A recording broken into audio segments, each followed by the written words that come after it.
Subscribe करें हमारा official YouTube channel और बेल आइकन दबाकर पाएं सभी नोटिफिकेशन।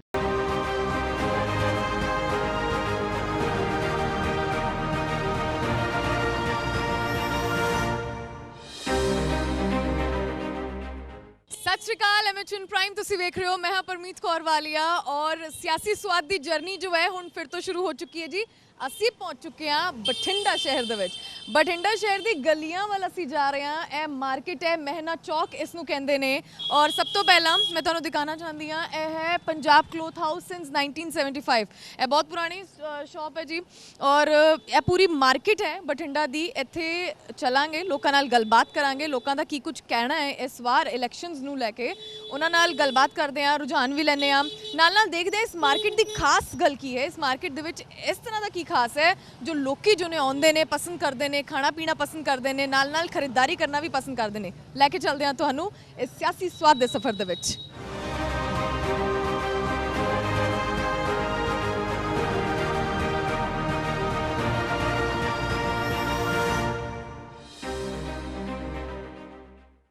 सो एक अंकल जी भी इत्थे मौजूद ने। सत श्री अकाल जी। सत श्री अकाल जी। ना की है जी?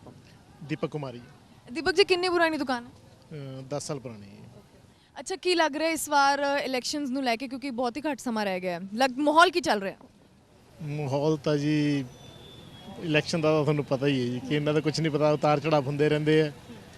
ਕਾਂਗਰਸ ਆਏ ਜਾਂ ਆਪ ਪਾਰਟੀ ਆਏ, ਜਨਤਾ ਵਾਸਤੇ ਕੁਝ ਕਰੇਗੀ ਤਾਂ ਹੀ ਜਨਤਾ ਸੋਚੇਗੀ ਕਿ ਬਈ ਹਾਂ ਵੀ ਠੀਕ ਹੈ, ਇਹਨਾਂ ਦੇ ਅੰਦਰ ਕੁਆਲਿਟੀ ਹੈ, ਇਹਨਾਂ ਨੂੰ ਮੌਕਾ ਮਿਲਣਾ ਚਾਹੀਦਾ। ਪਰ ਜੇ ਬਾਕੀ ਪਹਿਲਾਂ ਦੇ ਜਿਸ ਤਰ੍ਹਾਂ ਕਾਂਗਰਸ ਨੇ ਜਾਂ ਬੀਜੇਪੀ ਨੇ ਜਿਸ ਤਰ੍ਹਾਂ ਪਹਿਲਾਂ ਕੁਝ ਕੀਤਾ ਜਾਂ ਅਕਾਲੀ ਦਲ ਨੇ ਕੀਤਾ, ਜੇ ਉਸ ਤਰ੍ਹਾਂ ਹੀ ਆਪ ਪਾਰਟੀ ਕਰੇਗੀ ਤਾਂ ਫਿਰ ਕੋਈ ਲੱਗਦਾ ਨਹੀਂ ਕਿ ਦਮਖਮ ਹੈ ਇਹਨਾਂ 'ਚ। ਨਵੇਂ ਬੰਦਿਆਂ ਨੂੰ ਮੌਕਾ ਮਿਲਣਾ ਚਾਹੀਦਾ। ਅੱਛਾ, ਮਹਿਨਾ ਚੌਕ ਦੀ ਬਹੁਤ ਪੁਰਾਣੀ ਮਾਰਕੀਟ ਹੈ, ਲੱਗਦਾ ਇੱਧਰ ਦੀ ਮਾਰਕੀਟ ਦਾ ਵਿਕਾਸ ਹੋਇਆ, ਕੰਮ ਕੁਮ ਹੋਇਆ? ਨਹੀਂ, ਕੋਈ ਵਿਕਾਸ ਲਈ ਕੋਈ ਗੱਲ ਨਹੀਂ ਹੈਗੀ ਜੀ ਇੱਥੇ ਜੀ। ਇਹ ਤਾਂ ਪੁਰਾਣਾ ਬਾਜ਼ਾਰ ਜਿਸ ਤਰ੍ਹਾਂ ਹੈ ਉਵੇਂ ਹੀ ਚੱਲਦਾ ਆ ਰਿਹਾ, ਨਾ ਕੋਈ ਸੜਕਾਂ ਬਣ ਰਹੀਆਂ ਨਾ ਕੁਝ ਹੋਰ ਬਣ ਰਿਹਾ, ਉਸ ਤਰ੍ਹਾਂ ਦੇ ਉਸ ਤਰ੍ਹਾਂ ਹੀ ਚੱਲਦਾ ਆ ਰਿਹਾ ਜੀ, ਕੋਈ ਉਹ ਹੈ ਨਹੀਂ। ਅੱਛਾ, ਅਸੀਂ ਕਿਉਂਕਿ ਹੁਣ ਅਸੀਂ ਮਾਰਕੀਟ ਸ਼ੁਰੂ ਕੀਤੀ ਹੈ ਨਾ, ਸਫ਼ਰ ਸਾਡਾ ਸ਼ੁਰੂ ਹੀ ਹੋਇਆ। ਖਾਣ ਪੀਣ ਦੀ ਕੋਈ ਵਧੀਆ ਦੁਕਾਨ ਦੱਸੋ ਜਿੱਥੇ ਸਵਾਦ ਆ ਜਾਏ। ਇਸ ਸਾਈਡ ਤੇ ਕੋਈ ਵੀ ਖਾਣ ਪੀਣ ਦੀ ਦੁਕਾਨ ਨਹੀਂ ਹੈਗੀ ਜੀ, ਸਿਰਫ ਅਮਰੀਕ ਦਾ ਢਾਬਾ ਹੈ ਇੱਥੇ ਜੀ ਜਿੱਥੇ ਖਾਣਾ ਮਿਲਦਾ, ਬਾਕੀ ਕੋਈ ਇੱਥੇ ਹੈ ਨਹੀਂ। ਅੱਛਾ, ਅਮਰੀਕ ਦਾ ਢਾਬਾ ਅਸੀਂ ਜਾ ਸਕਦੇ ਹਾਂ? ਹਾਂਜੀ, ਸੋ ਅਮਰੀਕ ਦਾ ਢਾਬਾ ਵੀ ਜਾਵਾਂਗੇ ਕਿਉਂਕਿ ਇਹਨਾਂ ਨੇ ਦੱਸਿਆ ਕਿ ਅਮਰੀਕ ਦੇ ਢਾਬੇ ਦੇ ਵਿੱਚ ਬਹੁਤ ਸਵਾਦਿਸ਼ਟ ਜੋ ਹੈ ਉਹ ਪਕਵਾਨ ਮਿਲਦੇ ਨੇ। ਲੈਟਸ ਗੋ ਅੱਗੇ, ਸਫ਼ਰ ਜੋ ਅੱਗੇ ਵਧਾਉਂਦੇ ਆਪਣਾ। ਹੋਰ ਵੀ ਇੱਥੇ ਲੋਕੀ ਜੋ ਨੇ ਮੌਜੂਦ ਨੇ, ਉਹਨਾਂ ਨਾਲ ਵੀ ਗੱਲਬਾਤ ਕਰਾਂਗੇ ਕਿਉਂਕਿ ਮਹਿਨਾ ਚੌਕ ਦੀ ਬਹੁਤ ਫੇਮਸ ਮਾਰਕੀਟ ਹੈ। ਗੱਲਬਾਤ ਕਰਨ ਦੀ ਕੋਸ਼ਿਸ਼ ਕਰਦੇ ਹਾਂ। ਸਤਿ ਸ਼੍ਰੀ ਅਕਾਲ ਜੀ। ਸਤਿ ਸ਼੍ਰੀ ਅਕਾਲ ਜੀ। ਨਾਂ ਕੀ ਹੈ ਜੀ? ਗੁਰਮੀਤ ਸਿੰਘ ਜੀ। ਕਿੱਥੋਂ ਆਏ ਹੋ ਤੁਸੀਂ? ਬਾਦਲ ਪਿੰਡ ਤੋਂ ਜੀ। ਕੀ ਲੱਗ ਰਿਹਾ ਇਸ ਵਾਰ ਇਲੈਕਸ਼ਨਸ ਨੂੰ ਲੈ ਕੇ ਮੂਡ ਕੀ ਹੈ? ਇਸ ਵਾਰ ਜੀ ਜਿਹੜਾ ਇਲੈਕਸ਼ਨਾਂ ਨੂੰ ਲੈ ਕੇ ਮੂਡ ਆ ਨਾ, ਜਿਵੇਂ ਆਪਾਂ ਸੱਪ ਸੀੜੀ ਨਹੀਂ ਖੇਡਦੇ ਹੁੰਦੇ ਸੀ ਗੇਮ ਜੀ, ਉਹ ਬਣੀ ਪਈ ਹੈ ਵੀ ਐਂ ਨਹੀਂ ਪਤਾ ਲੱਗਦਾ ਵੀ ਜਦੋਂ ਕੋਈ 98 ਤੇ ਜਾਵੜੇ ਤੇ ਉਹਦੇ ਡੰਗ ਵੱਜ ਜੀ ਤੇ ਹੌਲੀ ਹੌਲੀ 0 ਤੇ ਆ ਡਿੱਗੇ, ਤੇ ਉਹ ਚੀਜ਼ ਲੱਗ ਰਹੀ ਹੈ। ਕੋਈ ਪਤਾ ਨਹੀਂ ਮੌਕੇ ਤੇ ਆ ਕੇ ਕਿਹੜੀ ਜਿਹੜੀ ਪਾਰਟੀ ਉਹ ਉੱਪਰ ਚਲੀ ਜਾਊਗੀ ਤੇ ਕਿਹੜੀ ਥੱਲੇ ਆ ਜਾਊਗੀ। ਇਹ ਸਿਸਟਮ ਬਣਿਆ ਪਿਆ ਜੀ, ਗੰਦਲੀ ਪਈ ਹੈ, ਕੋਈ ਪਤਾ ਨਹੀਂ ਲੱਗ ਰਿਹਾ ਜੀ। ਕਿਸੇ ਨੂੰ ਛੱਛੋ ਪੰਜ ਦੇ ਵਿੱਚ ਪਏ ਹੋਏ ਆ ਸਾਰੇ। ਕਿਸ ਪਾਰਟੀ ਦੀ ਵੈਸੇ ਲਹਿਰ ਚੱਲ ਰਹੀ ਹੈ? ਲਹਿਰ ਜੀ ਜਿਹੜੇ ਹਿਸਾਬ ਨਾਲ ਐਂ ਲੱਗਦਾ ਵੀ ਜਿਵੇਂ ਕਈ ਸੀਟਾਂ ਮਿਲ ਰਹੀਆਂ, ਜਿਵੇਂ ਤਲਵੰਡੀ ਸੀਟ ਹੈ, ਉੱਥੇ ਹੁਣ ਕਾਂਗਰਸ ਦੇ 2 ਕੈਂਡੀਡੇਟ ਹੈ, ਉਹ ਕਹਿੰਦੇ ਮੈਨੂੰ ਟਿਕਟ ਮਿਲੇ, ਉਹ ਕਹਿੰਦੇ ਮੈਨੂੰ ਟਿਕਟ ਮਿਲੇ। ਜਿਵੇਂ ਪਹਿਲਾਂ ਇੱਕ ਉਦਾਹਰਨ ਨਹੀਂ ਹੁੰਦੀ ਸੀਗੀ ਜੀ ਵੀ 2 ਬਿੱਲੀਆਂ ਲੜਦੀਆਂ ਤਾਂ ਉਹਨਾਂ 'ਚੋਂ ਬਾਂਦਰ ਭੇਲੀ ਚੱਕ ਕੇ ਲੈ ਜਾਂਦਾ, ਤੇ ਮੈਨੂੰ ਐਂ ਲੱਗਦਾ ਵੀ ਇਹਨਾਂ ਦੀ ਜਿਹੜੀ ਲੜਾਈ ਚੱਲੀ ਜਾਂਦੀ ਹੈ ਇਹਦੇ 'ਚੋਂ ਬਾਦਲ ਵਾਲੇ ਚੱਕ ਕੇ ਲੈ ਜਾਣਗੇ ਭੇਲੀ ਜੀ। ਉਸ ਹਿਸਾਬ ਨਾਲ ਕਈ ਸੀਟਾਂ ਜੀ, ਕੱਲੀ ਤਲਵੰਡੀ ਹਲਕੇ ਨੂੰ ਲੈ ਲਓ, ਬਠਿੰਡਾ ਦਿਹਾਤੀ ਨੂੰ ਲੈ ਲਓ, ਇੱਥੇ ਲਾਡੀ ਸਾਹਿਬ ਕਹਿੰਦੇ ਮੈਨੂੰ ਟਿਕਟ ਮਿਲੇ, ਤੇ ਵਿੱਚ ਕੋਈ ਹੋਰ ਫਿਰਦੇ ਉਹ ਕਹਿੰਦੇ ਸਾਨੂੰ ਟਿਕਟ ਮਿਲੇ। तो उत्थे टिकट की जो वंड इन्हों नहीं सही हो रही तो उत्थे लग रहा है भी इन्हों अकाली दल विचों लै जूगा चक के विच ही रह जाना। की लग रहा अंकल जी इस बार माहौल की है? कुछ कोई कह नहीं सकता जी किहड़ा लैके जाए पार्टी। अजकल सारिਆਂ ਦੀ लड़ाई ਇੱਕੋ जी चल रही है। अच्छा, इस मार्केट की खास गल की है, इन्नी फेमस क्यों है? कपड़ा मार्केट है जी ज़्यादा, इस करके है जी। कपड़े वाले ज़्यादा इस टाइम सेलां बालियां लगदियां हैगियां, इस करके इत्थे रश ज़्यादा रहिंदा है जी। की लग रहा है क्योंकि ये बहुत पुरानी मार्केट है, विकास होया कम होया इस मार्केट दा, जो समस्यावां सी वो दूर होईयां ने? नहीं, कुछ नहीं होया जी। बाथरूम की समस्या सी वो अजे तक क्लीयर नहीं हुई जी। कहंदे सी बना दांगे, बनाया कुछ भी नहीं है। अच्छा, तुहाडी दुकान नूं कितना टाइम हो गया? 20 साल हो गए जी। समस्यावां उधर दी उधर ही ने? हाँ जी हाँ जी, वही है जी। ਅੱਛਾ ਸੇਲ ਤੇ ਕਿੰਨਾ ਫਰਕ ਆਇਆ ਕਿਉਂਕਿ ਲੋਕਡਾਊਨ ਵੀ ਸੀ, ਪਰੇਸ਼ਾਨੀਆਂ ਵੀ ਸੀ, ਦੁਕਾਨ ਵੀ ਬੰਦ ਰਹੀ, ਫਿਰ ਉਸ ਤੋਂ ਬਾਅਦ ਫਿਰ ਤੋਂ ਸ਼ੁਰੂ ਹੋਇਆ। ਨਹੀਂ ਹੁਣ ਥੋੜਾ ਮੋਟਾ ਕੰਮ ਚੱਲਿਆ ਜੀ, ਪਹਿਲਾਂ ਹੈਗਾ ਸੀ ਵੀਕ ਉਹ ਹੀ ਚੱਲ ਰਿਹਾ ਸੀਗਾ ਜੀ, ਕੰਮ ਡਾਊਨ ਹੀ ਸੀਗਾ।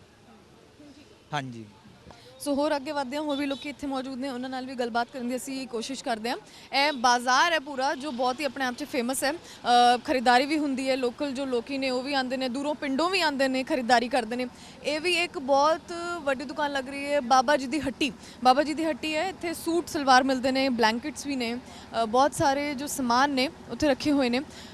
ਉਹਨਾਂ ਨਾਲ ਵੀ ਗੱਲਬਾਤ ਕਰਾਂਗੇ, ਲੇਕਿਨ ਮਾਰਕੀਟ ਦਾ ਰੁਖ ਕਰਦੇ ਹਾਂ, ਮਾਰਕੀਟ ਲੈ ਕੇ ਚੱਲਦੇ ਹਾਂ ਤੁਹਾਨੂੰ, ਜਿੱਥੇ ਅੱਛਾ ਇਹ ਕੱਪੜਾ ਮਾਰਕੀਟ ਹੈ। ਕੱਪੜਾ ਜੋ ਹੈ ਇੱਥੇ ਮਿਲਦਾ ਹੈ, ਅਲੱਗ-ਅਲੱਗ ਤਰੀਕੇ ਦੇ ਸੂਟ ਨੇ, ਕਿਉਂਕਿ ਹੁਣ ਵੁਲਨ ਜੋ ਹੈ ਵਿੰਟਰ ਨੂੰ ਦੇਖਦੇ ਹੋਏ ਹੁਣ ਸਾਰਾ ਵੁਲਨ ਸੂਟ ਹੈ। ਬਹੁਤ ਸਾਰੀ ਚੀਜ਼ਾਂ ਜੋ ਅਸੀਂ ਦੇਖ ਪਾ ਰਹੇ ਹਾਂ, ਬਲੈਂਕਟਸ ਵੀ ਨੇ। ਅੰਕਲ ਜੀ ਇੱਧਰ ਇੱਕ ਦੁਕਾਨ ਦੇ ਵਿੱਚ ਲੈ ਕੇ ਚੱਲਦੇ ਹਾਂ ਤੁਹਾਨੂੰ, ਅੰਕਲ ਜੀ ਤੋਂ ਪੁੱਛਦੇ ਹਾਂ ਜ਼ਰਾ ਉਹਨਾਂ ਦੀ ਰਾਏ ਕੀ ਹੈ, ਉਹ ਕੀ ਸੋਚ ਰਹੇ ਨੇ। ਸਤਿ ਸ਼੍ਰੀ ਅਕਾਲ ਜੀ। ਅੰਕਲ ਜੀ ਕਿਉਂਕਿ ਅਸੀਂ ਇਸ ਮਾਰਕੀਟ ਦੇ ਵਿੱਚ ਹਲੇ ਐਂਟਰ ਹੀ ਹੋਏ ਹਾਂ, ਫੇਮਸ ਕਿਉਂ ਇੰਨੀ ਹੈ ਮਾਰਕੀਟ? ਦੇਖੋ ਬੱਸ ਸਟੈਂਡ ਨੇੜੇ ਹੀ, ਬਸ ਤਾਂ ਹੀ ਫੇਮਸ ਆ। ਬੱਸ ਸਟੈਂਡ ਇੱਥੋਂ ਨੇੜੇ ਪੈਂਦਾ, ਬੱਸ ਸਟੈਂਡ ਤੋਂ ਆਉਂਦੇ ਆ ਬਸ, ਇਸੇ ਕਰਕੇ ਬਾਹਰ ਦੂਰੋਂ ਲੋਕ ਆਉਂਦੇ ਨੇ ਕੱਪੜਾ ਮਾਰਕੀਟ? ਦੂਰੋਂ ਆਉਂਦੇ ਆ ਜਾਂ ਕੇਸਰੀ ਕੂਸਰੀ ਵਾਲਿਆਂ ਦੀ ਦੁਕਾਨ ਮਸ਼ਹੂਰ ਆ ਥੋੜੀ, ਉੱਥੇ ਦੂਰੋਂ ਆਉਂਦੇ, ਬਾਕੀ ਤਰ੍ਹਾਂ ਇੱਥੋਂ ਨੇੜੇ ਤੇੜੇ ਦੇ ਆਉਂਦੇ ਗਾਹਕ। ਅੱਛਾ ਕੀ ਲੱਗ ਰਿਹਾ ਕਿਉਂਕਿ ਹੁਣ ਚੋਣਾਂ ਦੇ ਵਿੱਚ ਕੁਝ ਹੀ ਸਮਾਂ ਰਹਿ ਗਿਆ, ਮਾਹੌਲ ਕੀ ਚੱਲ ਰਿਹਾ ਇਸ ਵਾਰ? ਇਸ ਟਾਈਮ ਦਾ ਤਾਂ ਠੀਕ ਹੈ ਜੀ, ਮਾਹੌਲ ਚੱਲ ਰਿਹਾ, ਸਹੀ ਚੱਲ ਰਿਹਾ। ਅੱਛਾ ਇੱਧਰ ਮਾਰਕੀਟ ਦਾ ਵੈਸੇ ਵਿਕਾਸ ਹੋਇਆ, ਸਮੱਸਿਆਵਾਂ ਜੋ ਸੀ ਉਹ ਦੂਰ ਹੋਈਆਂ? ਮਾਰਕੀਟ ਦਾ ਵਿਕਾਸ ਤਾਂ ਉਵੇਂ ਚੱਲੀ ਜਾਂਦਾ ਜੀ, ਕਿ ਸਮੱਸਿਆ ਕੀ ਦੂਰ ਹੋਣੀ ਉਵੇਂ ਚੱਲੀ ਜਾਂਦਾ, ਕੋਈ ਫਰਕ ਨਹੀਂ ਪਿਆ।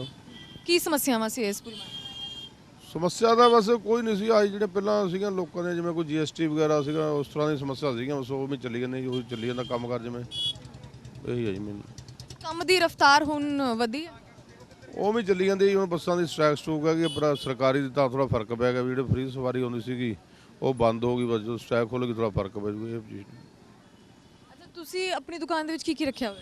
ਉਹਦਾ ਰੱਖਿਆ ਸਾਰਾ ਕੱਪੜਾ ਕੋ ਰੱਖਿਆ ਜੀ, ਮਤਲਬ ਲੇਡੀ ਜੈਂਟਸ ਕੰਬਲ ਵਗੈਰਾ ਸਾਰਾ ਕੁਝ ਰੱਖਿਆ ਹੋਇਆ ਜੀ। ਠੀਕ ਹੈ ਸੋ ਅੰਕਲ ਜੀ ਦੀ ਸ਼ਾਪ ਹੈ ਜਿੱਥੇ ਸਾਰਾ ਕੁਝ ਸਮਾਨ ਜੋ ਹੈ ਇਹਨਾਂ ਨੇ ਰੱਖਿਆ ਹੋਇਆ ਹੈ। ਹੋਰ ਅੱਗੇ ਚੱਲਦੇ ਹਾਂ, ਲੋਕਾਂ ਨਾਲ ਗੱਲਬਾਤ ਕਰਦੇ ਹਾਂ, ਦੇਖਦੇ ਹਾਂ ਇੱਧਰ ਦੀ ਜਨਤਾ ਦੀ ਕੀ ਰਾਏ, ਕਿਉਂਕਿ ਅਸੀਂ ਬਠਿੰਡਾ ਸ਼ਹਿਰ ਦੇ ਵਿੱਚ ਹਾਂ ਔਰ ਸਿਆਸੀ ਸਵਾਦ ਦਾ ਸਫ਼ਰ ਤੁਸੀਂ ਵੇਖ ਹੀ ਰਹੇ ਹੋ। ਲਗਾਤਾਰ ਅਸੀਂ ਪਹੁੰਚ ਰਹੇ ਹਾਂ, ਅਲੱਗ-ਅਲੱਗ ਸਿਟੀਜ਼ ਦੇ ਵਿੱਚ ਪਹੁੰਚ ਰਹੇ ਹਾਂ, ਲੋਕਾਂ ਨਾਲ ਗੱਲਬਾਤ ਕਰ ਰਹੇ ਹਾਂ, ਉਧਰ ਦੀ ਸਿਟੀ ਦੀ ਕੀ ਕੁਝ ਹਾਲਾਤ ਨੇ, ਕੀ ਕੁਝ ਲੋਕਾਂ ਦੀ ਸਮੱਸਿਆਵਾਂ ਨੇ, ਕੀ ਕੁਝ ਲੋਕੀ ਸੋਚ ਰਹੇ ਨੇ, ਉਹਨਾਂ ਨਾਲ ਗੱਲਬਾਤ ਅਸੀਂ ਜੋ ਹੈ ਲਗਾਤਾਰ ਕਰ ਰਹੇ ਹਾਂ। ਹੋਰ ਵੀ ਜਨਤਾ ਜੋ ਹੈ ਇੱਥੇ ਮੌਜੂਦ ਹੈ, ਉਹਨਾਂ ਨਾਲ ਵੀ ਗੱਲਬਾਤ ਕਰਦੇ ਹਾਂ। ਸਤਿ ਸ਼੍ਰੀ ਅਕਾਲ ਜੀ। ਸਤਿ ਸ਼੍ਰੀ ਅਕਾਲ ਜੀ। ਕਿੱਥੋਂ ਆਏ ਹੋ ਜੀ? ਕਿੱਥੋਂ ਹੋ ਤੁਸੀਂ? ਲੋਕਲ ਹੀ ਲੋਕਲ ਹੋ। ਅੱਛਾ ਇਹ ਕੱਪੜਾ ਮਾਰਕੀਟ ਇੰਨੀ ਫੇਮਸ ਕਿਉਂ ਹੈ? ਫੇਮਸ ਕਾਹਦੇ ਬਸ ਥੋੜਾ ਰੇਟ ਘੱਟ ਮਿਲਦਾ, ਬਾਜ਼ਾਰ 'ਚ ਚੀਜ਼ ਸਹੀ ਮਿਲਦੀ ਹੈ ਪਰ ਰੇਟ ਕਮ ਮਿਲਦਾ ਹੈ, ਇਹਦੇ ਕਰਕੇ ਫੇਮਸ ਹੈ। ਹਾਂ ਅੱਛਾ ਇੱਧਰ ਦੀ ਜੋ ਸਮੱਸਿਆਵਾਂ ਸੀ, ਕੀ ਲੱਗ ਰਿਹਾ ਵਿਕਾਸ ਹੋਇਆ ਇੱਧਰ ਦਾ? ਵਿਕਾਸ ਤਾਂ ਕੋਈ ਵੀ ਨਹੀਂ ਹੋਇਆ। ਦੇਖੋ ਆ ਕੋਈ ਮਾਰਕੀਟ ਦਾ ਵੀ ਐਸਾ ਹੋਣਾ ਹਾਲ ਤਾਂ ਕੋਈ ਵੀ ਨਹੀਂ ਹੋਇਆ, ਵਿਕਾਸ ਤਾਂ ਕੀ ਹੋਣਾ, ਹਾਲ ਤਾਂ ਕੋਈ ਵੀ ਨਹੀਂ। ਬਾਹਰ ਇੰਨੇ ਬਾਹਰ ਅੱਡੇ ਲੱਗਿਆ, ਜਗ੍ਹਾ ਘੱਟ ਹੈਗੀ ਹੈ, ਟ੍ਰੈਫਿਕ ਨੂੰ ਪ੍ਰੋਬਲਮ ਆਉਂਦੀ ਆ, ਉਹਦੇ ਵਾਸਤੇ ਸਰਕਾਰ ਕੋਈ ਮੁਆਇਨਾ ਨਹੀਂ ਕਰਦੀ, ਨਾ ਕੋਈ ਟ੍ਰੈਫਿਕ ਵਾਲਾ ਆ ਰਿਹਾ ਨਾ ਕੋਈ ਕੁਝ ਆ ਰਿਹਾ। ਜਿਹਦਾ ਜਿੰਨਾ ਜੀ ਕਰਦਾ ਸੜਕ ਉਨੀ ਰੋਕ ਕੇ ਖੜਾ ਬਾਹਰ ਕਰ ਲੈਂਦਾ, ਉਹਦਾ ਮੁਆਇਨਾ ਤਾਂ ਕਰੋ ਨਾ ਆਗੇ, ਉਹਦਾ ਕੀ ਫਾਇਦਾ ਹੈਗਾ ਇਸ ਤਰ੍ਹਾਂ ਕਰੀਦਾ। ਇਹ ਪ੍ਰੋਬਲਮ ਹੈਗੀ ਹੈ।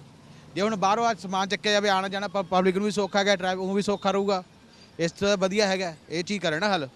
ਇਹ ਤਾਂ ਨਹੀਂ ਉੱਥੇ ਬੈਠੇ ਕੋਈ ਫਾਇਦਾ ਤਾਂ ਉਹਦਾ ਕੁਝ ਮੁਆਇਨਾ ਕੁਝ ਵੀ ਨਹੀਂ ਕਰ ਰਹੇ ਉਹ। ਚੋਣਾਂ ਨੂੰ ਲੈ ਕੇ ਕੀ ਮਾਹੌਲ ਚੱਲ ਰਿਹਾ?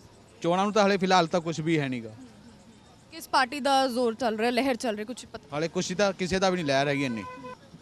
ਸੋ ਹੋਰ ਵੀ ਇੱਧਰ ਮਹਿਲਾਵਾਂ ਵੀ ਮੌਜੂਦ ਨੇ। ਇਹ ਦੁਕਾਨ ਜੋ ਹੈ ਬਹੁਤ ਪੁਰਾਣੀ ਦੁਕਾਨ ਹੈ, ਇਹ ਮਹਿਲਾਵਾਂ ਜੋ ਇੱਥੇ ਬੈਠੀ। ਸਤਿ ਸ਼੍ਰੀ ਅਕਾਲ ਆਂਟੀ ਜੀ। ਹਾਂ ਜੀ, ਸਤਿ ਸ੍ਰੀ ਅਕਾਲ। ਕੀ ਨਾਂ ਹੈ ਜੀ? ਮੇਰਾ ਨਾਮ ਸਰੋਜ ਰਾਣੀ। ਅੱਛਾ ਇਹ ਦੁਕਾਨ ਤੁਹਾਡੀ ਹੈ? ਹਾਂਜੀ ਅੱਛਾ ਕੀ ਰੱਖਿਆ ਤੁਸੀਂ? ਸਾਰਾ ਕੁਝ ਹੀ ਹੈ ਜੀ, ਕੁਝ ਵੀ ਲੈ ਸਕਦੇ ਹੋ। ਸੂਟ, ਪੈਂਟ ਸ਼ਰਟ, ਕੁੜਤਾ ਪਜਾਮਾ, ਕੋਈ ਆਹ ਲੋਰਾਂ ਦਾ ਕੱਪੜਾ, ਕੋਟ ਪੈਂਟਾਂ ਦਾ ਕੱਪੜਾ, ਤੇ ਰਮਾਲਿਆ ਸਾਹਿਬ, ਉਹ ਆਹ ਕੀ ਕਹਿੰਦੇ ਨੇ ਉਹਦੇ ਪੀਰਾਂ ਤੇ ਚੜਨ ਵਾਲੀ ਚਾਦਰ, ਕੁਝ ਵੀ ਲੈ ਸਕਦੇ ਹੋ। ਅੱਛਾ ਕਿੰਨੀ ਕੀ ਲੱਗ ਰਿਹਾ, ਕਿਉਂਕਿ ਇਹ ਮਾਰਕੀਟ ਜੋ ਆਪਣੇ ਆਪ 'ਚ ਬਹੁਤ ਪੁਰਾਣੀ ਹੈ, ਤੁਸੀਂ ਵੀ ਇੱਥੇ ਬਹੁਤ ਪੁਰਾਣੇ ਬੈਠੇ ਹੋਏ ਹੋ, ਲੱਗ ਰਿਹਾ ਕਿ ਇਸ ਮਾਰਕੀਟ ਦਾ ਵੈਸੇ ਵਿਕਾਸ ਹੋਇਆ, ਸਮੱਸਿਆਵਾਂ ਜੋ ਨੇ ਉਹ ਦੂਰ ਹੋਈਆਂ ਨੇ? ਕੋਈ ਦੂਰ ਤਾਂ ਲੱਗਦਾ ਨਹੀਂ ਜੀ, ਪਿੰਡ ਸਾਨੂੰ ਤਾਂ ਬਠਿੰਡਾ ਪਿੰਡ ਵਰਗਾ ਹੀ ਲੱਗਦਾ ਜੀ। ਮੇਨ ਗੱਲ ਹੈ ਵੀ ਸਾਨੂੰ ਤਾਂ ਕੋਈ ਖਾਸ ਨਹੀਂ ਲੱਗਦਾ, ਲੋਕ ਤਾਂ ਕਹਿੰਦੇ ਬਠਿੰਡਾ ਵਧੀਆ ਵਧੀਆ, ਸਾਨੂੰ ਤਾਂ ਠੀਕ ਹੀ ਲੱਗਦਾ ਬਸ। ਕਿਉਂ ਇੱਧਰ ਦੇ ਜੋ MLA ਸਾਹਿਬ ਨੇ ਕੋਈ ਕੰਮ ਨਹੀਂ ਕਰਾਇਆ? ਕੁਛ ਨਹੀਂ ਸਾਨੂੰ ਤਾਂ ਲੱਗਦਾ ਕੀਤਾ। ਆ ਤੁਹਾਨੂੰ ਦਿਸੀ ਜਾਂਦਾ, ਹੁਣ ਦਿਸੀ ਜਾਂਦੀਆਂ ਨੇ ਦੁਕਾਨਾਂ ਵੀ ਦਿਸੀ ਜਾਂਦੀਆਂ ਨੇ, ਸੜਕ ਵੀ ਦਿਸੀ ਜਾਂਦੀ ਹੈ, ਤੁਹਾਨੂੰ ਵੀ ਬਾਹਲੀ ਗੱਲ ਕਹਿਣ ਦੀ ਲੋੜ ਹੀ ਨਹੀਂ। ਅੱਛਾ ਮਾਹੌਲ ਕੀ ਲੱਗ ਰਿਹਾ ਇਸ ਵਾਰ ਇਲੈਕਸ਼ਨਸ ਨੂੰ ਲੈ ਕੇ? ਮਾਹੌਲ ਤਾਂ ਠੀਕ ਹੀ ਆ ਬਸ ਵੀ ਪਿੱਛੋਂ ਫਿਰ ਇਹ ਤਾਂ ਪਿੱਛੋਂ ਪਤਾ ਲੱਗੂਗਾ ਜਦੋਂ ਇਲੈਕਸ਼ਨ ਹੋਵੇ। ਹਲੇ ਤਾਂ ਸਹੀ ਲੱਗੀ ਜਾਂਦਾ, ਹਲੇ ਤਾਂ ਨਾਲੇ ਕਰੀ ਜਾਂਦੇ ਆ, ਕਰਨ ਲੱਗ ਗਏ ਹੁਣ। ਕਿਉਂ ਹੁਣ ਉਹਨਾਂ ਨੂੰ ਵੀ ਪਾਉਂਦੇ ਆ ਜਿਹੜੀਆਂ ਵਿਧਵਾ ਮੈਡਮਾਂ ਨੇ ਹੋਣਗੀਆਂ ਜਨਾਨੀਆਂ ਵੀ ਉਹਨਾਂ ਨੂੰ ਪੈਨਸ਼ਨਾਂ ਪਾਓ, ਉਹਨਾਂ ਨੂੰ ਉਹ ਕਿਉਂ ਪੈਸੇ ਪਾਓ। ਤੇ ਹੁਣ ਤਾਂ ਕਰੀ ਜਾਂਦੇ ਆ, ਸੜਕਾਂ ਬਣਾਈ ਜਾਂਦੇ ਆ, ਕੋਈ ਨਾਲੀਆਂ ਬੰਦ ਕਰਾਈ ਜਾਂਦੇ ਆ। ਹੁਣ ਤਾਂ ਇਹ ਆ, ਉਹ ਕਹਿੰਦਾ ਮੈਂ ਜਿੱਤੂ, ਉਹ ਕਹਿੰਦਾ ਮੈਂ ਜਿੱਤੂ। ਹੋਰ ਅੱਗੇ ਚੱਲਦੇ ਹਾਂ, ਇਸ ਮਾਰਕੀਟ ਨੂੰ ਹੋਰ ਐਕਸਪਲੋਰ ਕਰਦੇ ਹਾਂ ਜ਼ਰਾ ਕੀ ਕੁਝ ਖਾਸ ਹੈ ਇਸ ਮਾਰਕੀਟ ਦੇ ਵਿੱਚ। ਅਸੀਂ ਲੈ ਕੇ ਚੱਲਦੇ ਹਾਂ ਤੁਹਾਨੂੰ। ਇੱਕ ਇਹ ਸ਼ਾਪ ਵੀ ਹੈ, ਸਤਗੁਰ ਚੁੰਨੀ ਸਟੋਰ ਹੈ। ਚੁੰਨੀ ਸਟੋਰ ਹੈ ਜਿੱਥੇ ਹਰ ਤਰੀਕੇ ਦੀ ਚੁੰਨੀ ਜੋ ਨੇ ਉਹ ਮਿਲਦੀ ਹੈ, ਹਰ ਤਰੀਕੇ ਦੀ ਵੈਰਾਈਟੀ ਹੈ ਇੱਥੇ ਵੀ ਲੋਕਾਂ ਨਾਲ ਗੱਲਬਾਤ ਕਰਦੇ ਹਾਂ, ਜ਼ਰਾ ਪੁੱਛਦੇ ਹਾਂ ਉਹਨਾਂ ਤੋਂ ਕਿ ਕੀ ਕੁਝ ਰਾਏ ਉਹਨਾਂ ਦੀ। ਸਤਿ ਸ਼੍ਰੀ ਅਕਾਲ ਅੰਕਲ ਜੀ। ਸਤਿ ਸ੍ਰੀ ਅਕਾਲ। ਕੀ ਨਾਂ ਹੈ ਜੀ? ਦਵਿੰਦਰ ਅਰੋੜਾ ਮੈਡਮ। ਦਵਿੰਦਰ ਜੀ ਕੀ ਲੱਗਦਾ ਹੈ ਕਿਉਂਕਿ ਇਹ ਮਾਰਕੀਟ ਬੜੀ ਪੁਰਾਣੀ ਹੈ ਤੇ ਤੁਹਾਡੀ ਦੁਕਾਨ ਦੇ ਵਿੱਚ ਕੀ ਕੁਝ ਖਾਸ ਹੈ, ਕੀ ਕੁਝ ਰੱਖਿਆ ਹੋਇਆ ਹੈ? ਹਾਂਜੀ, ਸਾਰਾ ਕੁਝ ਰੱਖਿਆ ਮੈਡਮ। ਲੇਡੀਜ਼ ਵਰਕ ਹੈਗਾ ਸਾਡੇ ਕੋਲ, ਸੂਟ ਵਗੈਰਾ ਵਰਕ ਵਾਲੇ ਸੂਟ ਹੈ, ਪਲੇਨ ਸੂਟ ਹੈ, ਹਰ ਵੈਰਾਈਟੀ ਮਿਲੇਗੀ ਸਾਡੇ ਕੋਲ ਮੈਡਮ। ਅੱਛਾ ਇਹ ਮਾਰਕੀਟ ਇੰਨੀ ਪੁਰਾਣੀ? ਮਾਰਕੀਟ ਦੇਖੋ ਪਹਿਲਾਂ ਹੁਣ ਬਹੁਤ ਡਿਵੈਲਪ ਹੋ ਚੁੱਕਿਆ, ਮਾਰਕੀਟ ਕਾਫੀ ਡਿਵੈਲਪ ਹੋ ਚੁੱਕੀ ਹੈ। ਹੁਣ ਸਾਰੇ ਸ਼ੋਰੂਮ ਬਣ ਗਿਆ ਮੈਡਮ, ਬਹੁਤ ਵੈਰਾਈਟੀ ਮਿਲ ਸਕਦੀ ਹੈ। ਹੁਣ ਕਾਫੀ ਵੈਰਾਈਟੀ ਮਿਲ ਜੂਗੀ ਤੁਹਾਨੂੰ, ਮਹਿੰਗੇ ਸੂਟ ਵੀ ਮਿਲ ਜਾਣਗੇ, ਲੋ ਰੇਂਜ ਵੀ ਮਿਲ ਜਾਣਗੇ। ਅੱਛਾ ਕੀ ਲੱਗ ਰਿਹਾ ਕਿਉਂਕਿ ਹੁਣ ਇਲੈਕਸ਼ਨਸ ਦੇ ਵਿੱਚ ਕੁਝ ਹੀ ਸਮਾਂ ਰਹਿ ਗਿਆ ਮਾਹੌਲ ਕੀ ਚੱਲ ਰਿਹਾ, ਬਠਿੰਡਾ ਦੀ ਜਨਤਾ ਕੀ ਸੋਚ ਰਹੀ ਹੈ? ਦੇਖੋ ਜਿਹੜਾ ਹੁਣ ਜਨਤਾ ਨੂੰ ਪਤਾ ਹੀ ਹੈ, ਅੱਗੇ ਕਿਹੜਾ ਜਿਹਨੇ ਕੰਮ ਕਰਾਇਆ ਵੋਟ ਤਾਂ ਦੇਖੋ ਉਹਨੂੰ ਹੀ ਮਿਲਣਗੇ, ਠੀਕ ਹੈ ਨਾ ਮੈਡਮ। ਹੁਣ ਦੇਖੋ ਜਨਤਾ ਕਿਹਨੂੰ ਪਸੰਦ ਕਰਦੀ ਹੈਗੀ ਮੈਡਮ। ਹਾਂਜੀ ਹਾਂਜੀ। ਸੋ ਇਹ ਚੁੰਨੀ ਸਟੋਰ ਹੈ ਜਿੱਥੇ ਅੰਕਲ ਜੀ ਨਾਲ ਅਸੀਂ ਗੱਲਬਾਤ ਕੀਤੀ। ਉਹਨਾਂ ਦਾ ਕਹਿਣਾ ਹੈ ਕਿ ਜਨਤਾ ਜੋ ਹੈ ਆਪਣੇ ਆਪ 'ਚ ਦੇਖੇਗੀ ਕਿਹਨੂੰ ਜੋ ਹੈ ਵੋਟ ਜੋ ਹੈ ਉਹ ਮਿਲਣਾ। ਲੈ ਕੇ ਚੱਲਦੇ ਤੁਹਾਨੂੰ ਹੋਰ ਅੱਗੇ ਬਠਿੰਡਾ ਦੀ ਗਲੀਆਂ ਦਾ ਰੁਖ ਕਰਾਂਗੇ, ਬਠਿੰਡਾ ਦੀ ਗਲੀਆਂ ਨੂੰ ਲੈ ਕੇ ਚੱਲਦੇ ਹਾਂ। ਇੱਥੇ ਬਹੁਤ ਸਾਰੀ ਮਾਰਕੀਟ ਹੈ, ਬੰਬੇ ਵਾਲੀਆ ਦਾ ਸ਼ੋਰੂਮ ਹੈ, ਨਾਲ ਰਾਜਧਾਨੀ ਕਲੌਥ ਹਾਊਸ। ਇਹ ਬਹੁਤ ਸੋਹਣੀ ਮਾਰਕੀਟ ਬਣੀ ਹੋਈ ਹੈ, ਛੋਟੀ ਜੀ ਮਾਰਕੀਟ ਹੈ ਲੇਕਿਨ ਇੱਥੇ ਖਰੀਦਦਾਰੀ ਹੋ ਰਹੀ ਹੈ, ਲੋਕੀ ਪਹੁੰਚ ਰਹੇ ਨੇ। ਖਾਣ ਪੀਣ ਦਾ ਵੀ ਬਹੁਤ ਵਧੀਆ ਇੰਤਜ਼ਾਮ ਹੈ, ਇੱਥੇ ਢਾਬੇ ਨੇ। ਲੈ ਕੇ ਚੱਲਦੇ ਹਾਂ ਤੁਹਾਨੂੰ ਅੱਗੇ ਸਿਆਸੀ ਸਫ਼ਰ ਦੇ ਵਿੱਚ। Let's go. ਸੋ ਇੱਕ ਦੁਕਾਨ ਇਹ ਵੀ ਹੈ, ਇਹ ਹੈ ਕੇਸਰੀ ਕਲੌਥ ਹਾਊਸ। ਅੰਦਰ ਲੈ ਕੇ ਚੱਲਦੇ ਹਾਂ ਤੁਹਾਨੂੰ, ਦੇਖਦੇ ਹਾਂ ਕੀ ਕੁਝ ਵੈਰਾਈਟੀ, ਕਿਉਂਕਿ ਬਹੁਤ ਵੱਡੀ ਦੁਕਾਨ ਹੈ। ਲੈ ਕੇ ਚੱਲਦੇ ਹਾਂ ਤੁਹਾਨੂੰ ਅੰਦਰ ਅੰਕਲ ਜੀ ਨਾਲ ਗੱਲਬਾਤ ਕਰਾਂਗੇ, ਇਹਨਾਂ ਦੇ ਜੋ ਓਨਰ ਨੇ ਉਹਨਾਂ ਨਾਲ ਵੀ ਅਸੀਂ ਗੱਲਬਾਤ ਕਰਾਂਗੇ। ਸਤਿ ਸ਼੍ਰੀ ਅਕਾਲ ਜੀ। ਸਤਿ ਸ਼੍ਰੀ ਅਕਾਲ ਜੀ। ਤੁਹਾਡੀ ਦੁਕਾਨ ਹੈ? ਹਾਂਜੀ, ਕੀ ਰੱਖਿਆ ਹੋ ਅੰਕਲ ਜੀ? ਅਸੀਂ ਕੱਪੜਾ ਹੀ, ਲੇਡੀਜ਼ ਜੈਂਟਸ। ਹਾਂਜੀ। ਕਿੰਨੀ ਪੁਰਾਣੀ ਦੁਕਾਨ? ਇਹ 1995 ਦੀ ਹੈ ਜੀ। ਦੂਰੋਂ ਲੋਕ ਆਉਂਦੇ ਨੇ, ਪਿੰਡੋਂ ਲੋਕ ਆਉਂਦੇ ਨੇ? ਹਾਂਜੀ ਹਾਂਜੀ, ਸਾਡੇ ਕੋਲ ਜ਼ਿਆਦਾਤਰ ਪਿੰਡੂ ਲੋਕ ਜ਼ਿਆਦਾ ਆਉਂਦੇ ਆ ਜੀ। ਅੱਛਾ ਅੰਕਲ ਜੀ ਕੀ ਲੱਗ ਰਿਹਾ ਇਲੈਕਸ਼ਨਸ ਦੇ ਵਿੱਚ ਕੁਝ ਹੀ ਸਮਾਂ ਰਹਿ ਗਿਆ, ਮਾਹੌਲ ਕੀ ਲੱਗ ਰਿਹਾ, ਬਠਿੰਡਾ ਦੀ ਜਨਤਾ ਕੀ ਸੋਚ ਰਹੀ ਹੈ ਇਸ ਵਾਰ? ਜਨਤਾ ਤਾਂ ਐਂ ਸੋਚ ਰਹੀ ਹੈ ਵੀ ਐਤਕੀ ਨਾ ਫਸਵੀਂ ਟੱਕਰ ਹੋਊਗੀ ਇੱਥੇ, ਕਿਉਂਕਿ ਆਮ ਆਦਮੀ ਜਿਹੜਾ ਆਮ ਆਦਮੀ ਪਾਰਟੀ ਵਾਲਾ ਬੰਦਾ ਪਹਿਲਾਂ ਕਾਂਗਰਸ ਦਾ ਲੀਡਰ ਸੀਗਾ, ਹੁਣ ਆਮ ਆਦਮੀ ਪਾਰਟੀ 'ਚ ਆ ਗਿਆ। ਫਸਵੀਂ ਟੱਕਰ ਹੋਊਗੀ ਇੱਥੇ। ਸਰੂਪ ਸਿੰਘਲਾ ਵੀ ਬਹੁਤ ਜ਼ੋਰ ਲਾ ਰਿਹਾ ਇੱਥੇ। ਹਾਂਜੀ। ਅੱਛਾ ਇੱਧਰ ਦੇ ਜੋ ਵਿਧਾਇਕ ਸਾਹਿਬ ਨੇ, ਐਮਐਲਏ ਸਾਹਿਬ ਨੇ, ਉਹਨਾਂ ਨੇ ਕੰਮ ਕਰਾਇਆ, ਮਾਰਕੀਟ ਦਾ ਵਿਕਾਸ ਹੋਇਆ? ਮਾਰਕੀਟ ਦਾ ਵਿਕਾਸ ਤਾਂ ਹੁਣ ਹੋਇਆ ਜੀ, ਇਹ ਅਖੀਰ ਤੇ ਆ ਕੇ ਹੋਇਆ। ਸੜਕਾਂ ਬਣੀਆਂ, ਸੀਵਰ ਦਾ ਕੰਮ ਹੋਇਆ, ਪਹਿਲਾਂ ਨਹੀਂ ਹੋਇਆ, 3-4 ਸਾਲ ਲਾਸਟ ਤੇ ਹੋਇਆ। ਵੀ ਲੋਕਾਂ ਨਾਲ ਗੱਲਬਾਤ ਅਸੀਂ ਕਰਨ ਦੀ ਕੋਸ਼ਿਸ਼ ਕਰਦੇ ਹਾਂ। ਸਤਿ ਸ਼੍ਰੀ ਅਕਾਲ। ਸਤਿ ਸ੍ਰੀ ਅਕਾਲ ਜੀ। ਕੀ ਨਾਂ ਹੈ ਜੀ? ਕਸ਼ਮੀਰ ਸਿੰਘ। ਤੁਸੀਂ ਕਿੱਥੋਂ? ਇੱਥੋਂ ਲੋਕਲ ਹੀ ਰਹਿੰਦੇ ਆ। ਹਾਂਜੀ। ਕੀ ਲੱਗ ਰਿਹਾ ਇਸ ਵਾਰ ਮਾਹੌਲ ਕੀ ਹੈ, ਬਠਿੰਡਾ ਦੀ ਜਨਤਾ ਕੀ ਸੋਚ ਰਹੀ ਹੈ? ਐਤਕੀ ਦਾ ਜੀ ਆਮ ਆਦਮੀ ਪਾਰਟੀ ਦੇ ਮਾਹੌਲ, ਐਤਕੀ ਉਧਰ ਹੀ ਜ਼ੋਰ ਹੈ ਸਾਰਾ। ਐਤਕੀ ਤਾਂ ਸਾਰੇ ਸਾਡੇ ਜਿਹੜੇ ਇਲਾਕੇ ਦੇ ਹੈਗੇ ਸਾਰੇ ਉਹ ਕਹਿੰਦੇ ਆਮ ਆਦਮੀ ਪਾਰਟੀ ਨੂੰ ਵੋਟ ਪਾਣੀ ਹੈ। ਹਾਂਜੀ। ਸਤਿ ਸ਼੍ਰੀ ਅਕਾਲ। ਸਤਿ ਸ਼੍ਰੀ ਅਕਾਲ ਜੀ। ਕੀ ਨਾਂ ਹੈ ਜੀ? ਪਵਨ ਸਿੰਘ ਜੀ। ਤੁਸੀਂ ਇੱਧਰ ਲੋਕਲ ਹੀ ਰਹਿੰਦੇ ਹੋ? ਲੋਕਲ ਬਠਿੰਡਾ ਜੀ। ਕੀ ਲੱਗ ਰਿਹਾ ਇਸ ਵਾਰ ਮਾਹੌਲ ਕੀ ਚੱਲ ਰਿਹਾ? ਮਾਹੌਲ ਕੀ ਚੱਲ ਰਿਹਾ ਇਸ ਵਾਰ? ਕਾਫੀ ਮੁਕਾਬਲਾ ਹੈਗਾ ਨਾ, ਕਿਉਂਕਿ ਕਾਂਗਰਸ ਦਾ ਵੀ ਹੈ, ਸ਼੍ਰੋਮਣੀ ਅਕਾਲੀ ਦਲ ਦਾ ਵੀ, ਆਮ ਆਦਮੀ ਪਾਰਟੀ ਦਾ ਵੀ ਹੈ। ਤਕਰੀਬਨ 42 ਸਾਲ ਦੀ ਉਮਰ ਹੋ ਗਈ ਮੇਰੀ, ਠੀਕ ਹੈ। 30 ਸਾਲ ਤਾਂ ਮੈਨੂੰ ਕਾਂਗਰਸ ਪਾਰਟੀ ਵਿੱਚ ਹੀ ਹੋ ਗਏ ਸ਼ਾਮਲ ਹੋਏ ਨਾ, ਪਰ ਜਿਸ ਦਿਨ ਦਾ ਮੈਂ ਦੇਖ ਰਿਹਾ, ਪਰ ਅੱਜ ਤੱਕ ਕਿਸੇ ਕੰਮ ਤੇ ਇਹਨੇ ਦੇਖੇ ਨਹੀਂ ਅਸੀਂ ਕਾਂਗਰਸ ਪਾਰਟੀ ਆ। ਹੁਣ ਸਾਰੇ ਮਤਲਬ ਸ਼ਹਿਰ ਵੀ ਇਹੀ ਕਹਿੰਦੇ ਵੀ ਆਪਾਂ ਨਵੀਂ ਮਤਲਬ ਸਰਕਾਰ ਬਣਾਈਏ, ਵੀ ਜੋ ਅੱਗੇ ਸੋਚ ਕੀ ਹੁੰਦੀ ਹੈ, ਕਿਉਂਕਿ ਮੁਕਾਬਲਾ ਕਾਫੀ ਹੈ। ਵੀ ਅੱਗੇ ਦੇਖੋ ਨਵੀਂ ਸਰਕਾਰ ਕੀ ਕਰਦੀ ਹੈ, ਕਿਉਂਕਿ ਹਰੇਕ ਕਹਿੰਦਾ ਵੀ ਮੌਕਾ ਇੱਕ ਦਾ ਦੇਣਾ ਜ਼ਰੂਰੀ ਹੈ ਨਵੀਂ ਸਰਕਾਰ ਨੂੰ। ਹਾਂਜੀ, ਕਿਉਂਕਿ ਸ਼੍ਰੋਮਣੀ ਵਾਅਦੇ ਅਸੀਂ ਇਹਨਾਂ ਦੇ ਵਾਅਦੇ ਪੂਰੇ ਹੋਏ ਵੀ ਨਹੀਂ, ਕਿਉਂਕਿ ਜਦੋਂ 5 ਸਾਲਾਂ ਦੇ ਵਿੱਚ ਪਹਿਲਾਂ ਵਾਅਦੇ ਨਹੀਂ ਪੂਰੇ, ਹੁਣ 2 ਮਹੀਨਿਆਂ ਵਿੱਚ ਵਾਅਦੇ ਕੀ ਪੂਰੇ ਹੋ ਜਾਣਗੇ। ਅਧਿਆਪਕਾਂ ਦੇ ਵੇਖੋ ਕਿੰਨੇ ਟੀਚਰਾਂ ਦੇ ਕੁੱਟਮਾਰ ਹੋ ਰਹੀ ਹੈ, ਠੀਕ ਹੈ ਨਾ। ਅਧਿਆਪਕਾਂ ਨੂੰ ਕੋਈ ਨੌਕਰੀਆਂ ਨਹੀਂ ਮਿਲ ਰਹੀਆਂ, ਕੱਚੇ ਮੁਲਾਜ਼ਮਾਂ ਨੂੰ ਪੱਕੇ ਨਹੀਂ ਕੀਤੇ ਗਏ, ਕਿਉਂਕਿ 24-25 ਤਰੀਕ ਨੂੰ ਤਾਂ ਚੋਣ ਜਾਬਤੇ ਲੱਗ ਜਾਣਾ, ਠੀਕ ਹੈ। ਜਦੋਂ ਚੋਣ ਜਾਬਤਾ ਲੱਗੇ ਕੁਛ ਹੋ ਹੀ ਨਹੀਂ ਸਕਦਾ। ਇਸ ਕਰਕੇ ਅਸੀਂ ਮਤਲਬ ਸਾਰੀ ਸਰਕਾਰ ਆਮ ਆਦਮੀ ਪਾਰਟੀ 'ਚ ਬਣਾਉਣ ਨੂੰ ਤਿਆਰ ਬੈਠੇ ਹਾਂ। ਸੋ ਹੋਰ ਵੀ ਲੋਕਾਂ ਨਾਲ ਇੱਥੇ ਮਹਿਲਾਵਾਂ ਵੀ ਮੌਜੂਦ ਨੇ, ਬਹੁਤ ਸਾਰੇ ਲੋਕੀ ਮੌਜੂਦ ਨੇ, ਉਹਨਾਂ ਨਾਲ ਗੱਲਬਾਤ। ਅੱਛਾ, ਤੁਸੀਂ ਇੱਕ ਵਾਰ ਦੁਕਾਨ ਤੇ ਵੀ ਨਜ਼ਰ ਪਾਓ। ਦੁਕਾਨ ਹੈ, ਬਹੁਤ ਵੱਡੀ ਦੁਕਾਨ ਹੈ, ਜਿੱਥੇ ਕੱਪੜਾ ਹੀ ਕੱਪੜਾ ਮਿਲਦਾ ਹੈ। ਲੇਡੀਜ਼ ਤੋਂ ਲੈ ਕੇ ਜੈਂਟਸ ਦਾ ਸਾਰਾ ਸਮਾਨ ਮਿਲਦਾ ਹੈ, ਕੱਪੜੇ ਮਿਲਦੇ ਨੇ, ਹਰ ਤਰੀਕੇ ਦੇ ਕੱਪੜੇ ਇੱਥੇ ਅਵੇਲੇਬਲ ਨੇ। ਹੋਰ ਵੀ ਲੋਕਾਂ ਨਾਲ ਇੱਥੇ ਅਸੀਂ ਗੱਲਬਾਤ ਕਰਨ ਦੀ ਕੋਸ਼ਿਸ਼ ਕਰਦੇ ਹਾਂ। ਲੋਕੀ ਇੱਥੇ ਮੌਜੂਦ ਨੇ ਜੋ ਕਿ ਗੱਲਬਾਤ ਕਰ ਰਹੇ ਨੇ। ਇੱਥੇ ਹੋਰ ਵੀ ਲੋਕੀ ਮੌਜੂਦ ਨੇ। ਇੱਕ ਅੰਕਲ ਜੀ ਵੀ ਇੱਥੇ ਮੌਜੂਦ ਨੇ, ਉਹਨਾਂ ਨਾਲ ਵੀ ਅਸੀਂ ਗੱਲਬਾਤ ਕਰਾਂਗੇ। ਸਤਿ ਸ਼੍ਰੀ ਅਕਾਲ। ਸਤਿ ਸ਼੍ਰੀ ਅਕਾਲ ਜੀ। ਕੀ ਨਾਮ ਅੰਕਲ ਜੀ? ਕੁਲਦੀਪ ਸਿੰਘ ਹੈ ਜੀ। ਅੱਛਾ, ਇਸ ਮਾਰਕੀਟ ਦੀ ਸਭ ਤੋਂ ਖਾਸ ਗੱਲ ਕੀ ਹੈ? ਅਸੀਂ ਤਾਂ ਪਿੰਡ ਚੋਂ ਆਏ ਆ ਮੈਡਮ, ਸਾਨੂੰ ਤਾਂ ਇਹਦੇ ਬਾਰੇ ਕੋਈ ਪਤਾ ਨਹੀਂ। ਅੱਛਾ, ਕੀ ਲੱਗ ਰਿਹਾ ਇਸ ਵਾਰ ਮਾਹੌਲ ਕੀ ਹੈ ਇਲੈਕਸ਼ਨਸ ਨੂੰ ਲੈ ਕੇ? ਮੈਡਮ ਆਪਾਂ ਤਾਂ ਹਿੱਸਾ ਨਹੀਂ ਲਿਆ ਕਿਸੇ ਪਾਸੇ ਇੱਧਰ ਇਲੈਕਸ਼ਨ ਵਾਲੇ ਪਾਸੇ। ਅੱਛਾ, ਤੁਸੀਂ ਵੋਟ ਤਾਂ ਪਾਓਗੇ? ਵੋਟ ਦੇਖ ਕੇ ਪਾਵਾਂਗੇ, ਜਿਹੜਾ ਕੋਈ ਚੰਗਾ ਬੰਦਾ ਹੋਇਆ ਉਹਨੂੰ ਪਾ ਦਾਂਗੇ। ਦੇ ਉਹੀ ਕੀ ਦੇਖੋਗੇ ਇਸ ਵਾਰ? ਵੀ ਜਿਹੜਾ ਕੋਈ ਬੰਦਾ ਕੰਮ ਕਰੂਗਾ ਚੰਗੇ ਉਹਨੂੰ ਵੋਟ ਪਾ ਦਾਂਗੇ ਜੀ। ਕਿਉਂ ਫੋਕੇ ਜੇ ਵਾਅਦੇ ਕਰ ਜਾਂਦੀਆਂ ਸਰਕਾਰਾਂ, ਮੁੜ ਕੇ ਕੋਈ ਵਾਅਦਾ ਪੂਰਾ ਕਰਦੀਆਂ ਨਹੀਂ, ਲੋਕਾਂ ਨੂੰ ਐਵੇਂ ਗੁੰਮਰਾਹ ਜੇ ਕਰੀ ਜਾਂਦੀਆਂ ਵੋਟਾਂ ਲੈਣ ਵੇਲੇ। ਲੱਗ ਰਿਹਾ ਜੋ ਬਠਿੰਡਾ ਦੇ ਪਿੰਡ ਨੇ ਉੱਥੇ ਵਿਕਾਸ ਹੋਇਆ, ਸਮੱਸਿਆਵਾਂ ਜੋ ਨੇ ਉਹ ਦੂਰ ਹੋਈਆਂ ਨੇ? ਨਹੀਂ, ਕੋਈ ਵਿਕਾਸ ਨਹੀਂ ਹੋਇਆ ਪਿੰਡ 'ਚ ਜੀ। ਸਾਡੇ ਪਿੰਡ 'ਚ ਤਾਂ ਕੋਈ ਵਿਕਾਸ ਨਹੀਂ ਹੋਇਆ। ਠੀਕ ਹੈ, ਸੋ ਲੋਕਾਂ ਨਾਲ ਅਸੀਂ ਗੱਲਬਾਤ ਕਰਦੇ ਹਾਂ। ਦੂਰੋਂ ਵੀ ਲੋਕੀ ਆਏ ਨੇ ਕਿਉਂਕਿ ਪਿੰਡਾਂ ਤੋਂ ਵੀ ਪਹੁੰਚੇ ਨੇ ਇੱਥੇ। ਲੋਕੀ ਸਮਝ ਰਹੇ ਨੇ ਔਰ ਸੋ ਇਸ ਵਾਰ ਸਭ ਤੋਂ ਵੱਡੀ ਗੱਲ ਇਹ ਹੈ ਕਿ ਲੋਕੀ ਸਮਝ ਰਹੇ ਨੇ ਕਿ ਸੋਚ ਸਮਝ ਕੇ ਇਸ ਵਾਰ ਵੋਟ ਕਰਨਾ ਹੈ, ਕਿਉਂਕਿ ਕੁਝ ਹੀ ਸਮਾਂ ਰਹਿ ਗਿਆ ਚੋਣਾਂ ਦੇ ਵਿੱਚ ਔਰ ਲੋਕਾਂ ਦਾ ਕਹਿਣਾ ਹੈ ਕਿ ਅਸੀਂ ਬਹੁਤ ਸੋਚ ਸਮਝ ਕੇ ਇਸ ਵਾਰ ਵੋਟ ਕਰਨੀ ਹੈ। ਇਹ ਪੂਰਾ ਬਾਜ਼ਾਰ ਜੋ ਹੈ ਇਹ ਛੋਟਾ ਬਾਜ਼ਾਰ ਹੈ ਔਰ ਬਹੁਤ ਕੁਝ ਇਸ ਬਾਜ਼ਾਰ ਦੇ ਵਿੱਚ ਹੈ। ਸਭ ਤੋਂ ਫੇਮਸ ਜੋ ਇਸ ਬਾਜ਼ਾਰ ਦੀ ਗੱਲ ਹੈ ਉਹ ਹੈ ਕੱਪੜਾ ਮਾਰਕੀਟ। ਕੱਪੜਾ ਇਸ ਮਾਰਕੀਟ ਦੇ ਵਿੱਚ ਮਿਲਦਾ ਹੈ। ਹੋਰ ਵੀ ਬਹੁਤ ਕੁਝ ਹੈ, ਹੋਰ ਵੀ ਗਲੀਆਂ ਐਕਸਪਲੋਰ ਇੱਥੇ ਕਰਾਂਗੇ ਅਸੀਂ, ਲੈ ਕੇ ਚੱਲਦੇ ਹਾਂ ਤੁਹਾਨੂੰ, ਚਲੋ ਸਾਡੇ ਨਾਲ। ਤਾਂ ਬਠਿੰਡਾ ਸ਼ਹਿਰ ਦੇ ਵਿੱਚ ਅਸੀਂ ਮੌਜੂਦ ਹਾਂ, ਨਾਲ ਬਠਿੰਡਾ ਦੇ ਇਸ ਬੱਸ ਸਟੈਂਡ ਦੇ ਵਿੱਚ ਆ ਗਏ ਹਾਂ, ਜਿਹਦੇ ਅੰਦਰ ਬੱਸ ਦੇ ਅੰਦਰ ਸਫ਼ਰ ਕਰ ਰਹੇ ਹਾਂ। ਇੱਥੇ ਲੋਕਾਂ ਤੋਂ ਪੁੱਛਦੇ ਹਾਂ ਕਿ ਕੀ ਕੁਝ ਇਸ ਵਾਰ ਦਾ ਮਾਹੌਲ ਹੈ, ਕੀ ਕੁਝ ਇਸ ਬਠਿੰਡਾ ਦੀ ਜਨਤਾ ਜੋ ਹੈ ਸੋਚ ਰਹੀ ਹੈ। ਸਤਿ ਸ਼੍ਰੀ ਅਕਾਲ ਜੀ। ਹਾਂਜੀ, ਕਿੱਥੋਂ ਆਏ ਹੋ? ਰੋਲਦੋਲੇ ਤੋਂ ਆਏ। ਕਿੱਥੇ ਜਾ ਰਹੇ ਹੋ? ਮੋੜ ਜਾ ਰਹੇ ਹਾਂ। ਕੀ ਸੋਚ ਕੇ ਇਸ ਵਾਰ ਵੋਟ ਪਾਓਗੇ? ਮਾਹੌਲ ਕੀ ਚੱਲ ਰਿਹਾ? ਮਾਹੌਲ ਤਾਂ ਦੇਖੋ ਕੁਛ ਨਹੀਂ ਜੀ, ਕੋਈ ਕਹਿ ਨਹੀਂ ਕਹਿ ਸਕਦੇ। ਕਿਸੇ ਵੀ ਸਰਕਾਰ ਨੇ ਹਜੇ ਤੱਕ ਕੋਈ ਵੀ ਚੰਗੀ ਤਰ੍ਹਾਂ ਕੰਮ ਨਹੀਂ ਕੀਤਾ। ਹੋ ਸਕਦਾ ਕੇਜਰੀਵਾਲ ਆ ਸਕਦਾ, ਕਿਉਂਕਿ ਉਹਨੂੰ ਪਹਿਲਾਂ ਮੌਕਾ ਦਿੱਤਾ ਨਹੀਂ ਗਿਆ ਨਾ, ਇਸ ਲਈ ਹੋ ਸਕਦਾ ਉਸ ਨੂੰ ਮੌਕਾ ਮਿਲ ਜੇ। ਤੁਸੀਂ ਕਿਹੜੇ ਪਿੰਡ ਤੋਂ? ਮੈਂ ਕੋਟਲੀ ਖੁਰਦ ਤੋਂ ਪਿੰਡ ਤੋਂ ਆ, ਮੌੜ ਹਲਕੇ ਤੋਂ। ਅੱਛਾ, ਪਿੰਡਾਂ ਦਾ ਵਿਕਾਸ ਹੋਇਆ ਲੱਗ ਰਿਹਾ? ਨਹੀਂ ਜੀ, ਨਹੀਂ। ਵਿਕਾਸ ਤਾਂ ਕੀ ਹੋਣਾ ਸੀ, ਸਗੋਂ ਨੁਕਸਾਨ ਹੀ ਹੋਇਆ ਜੀ।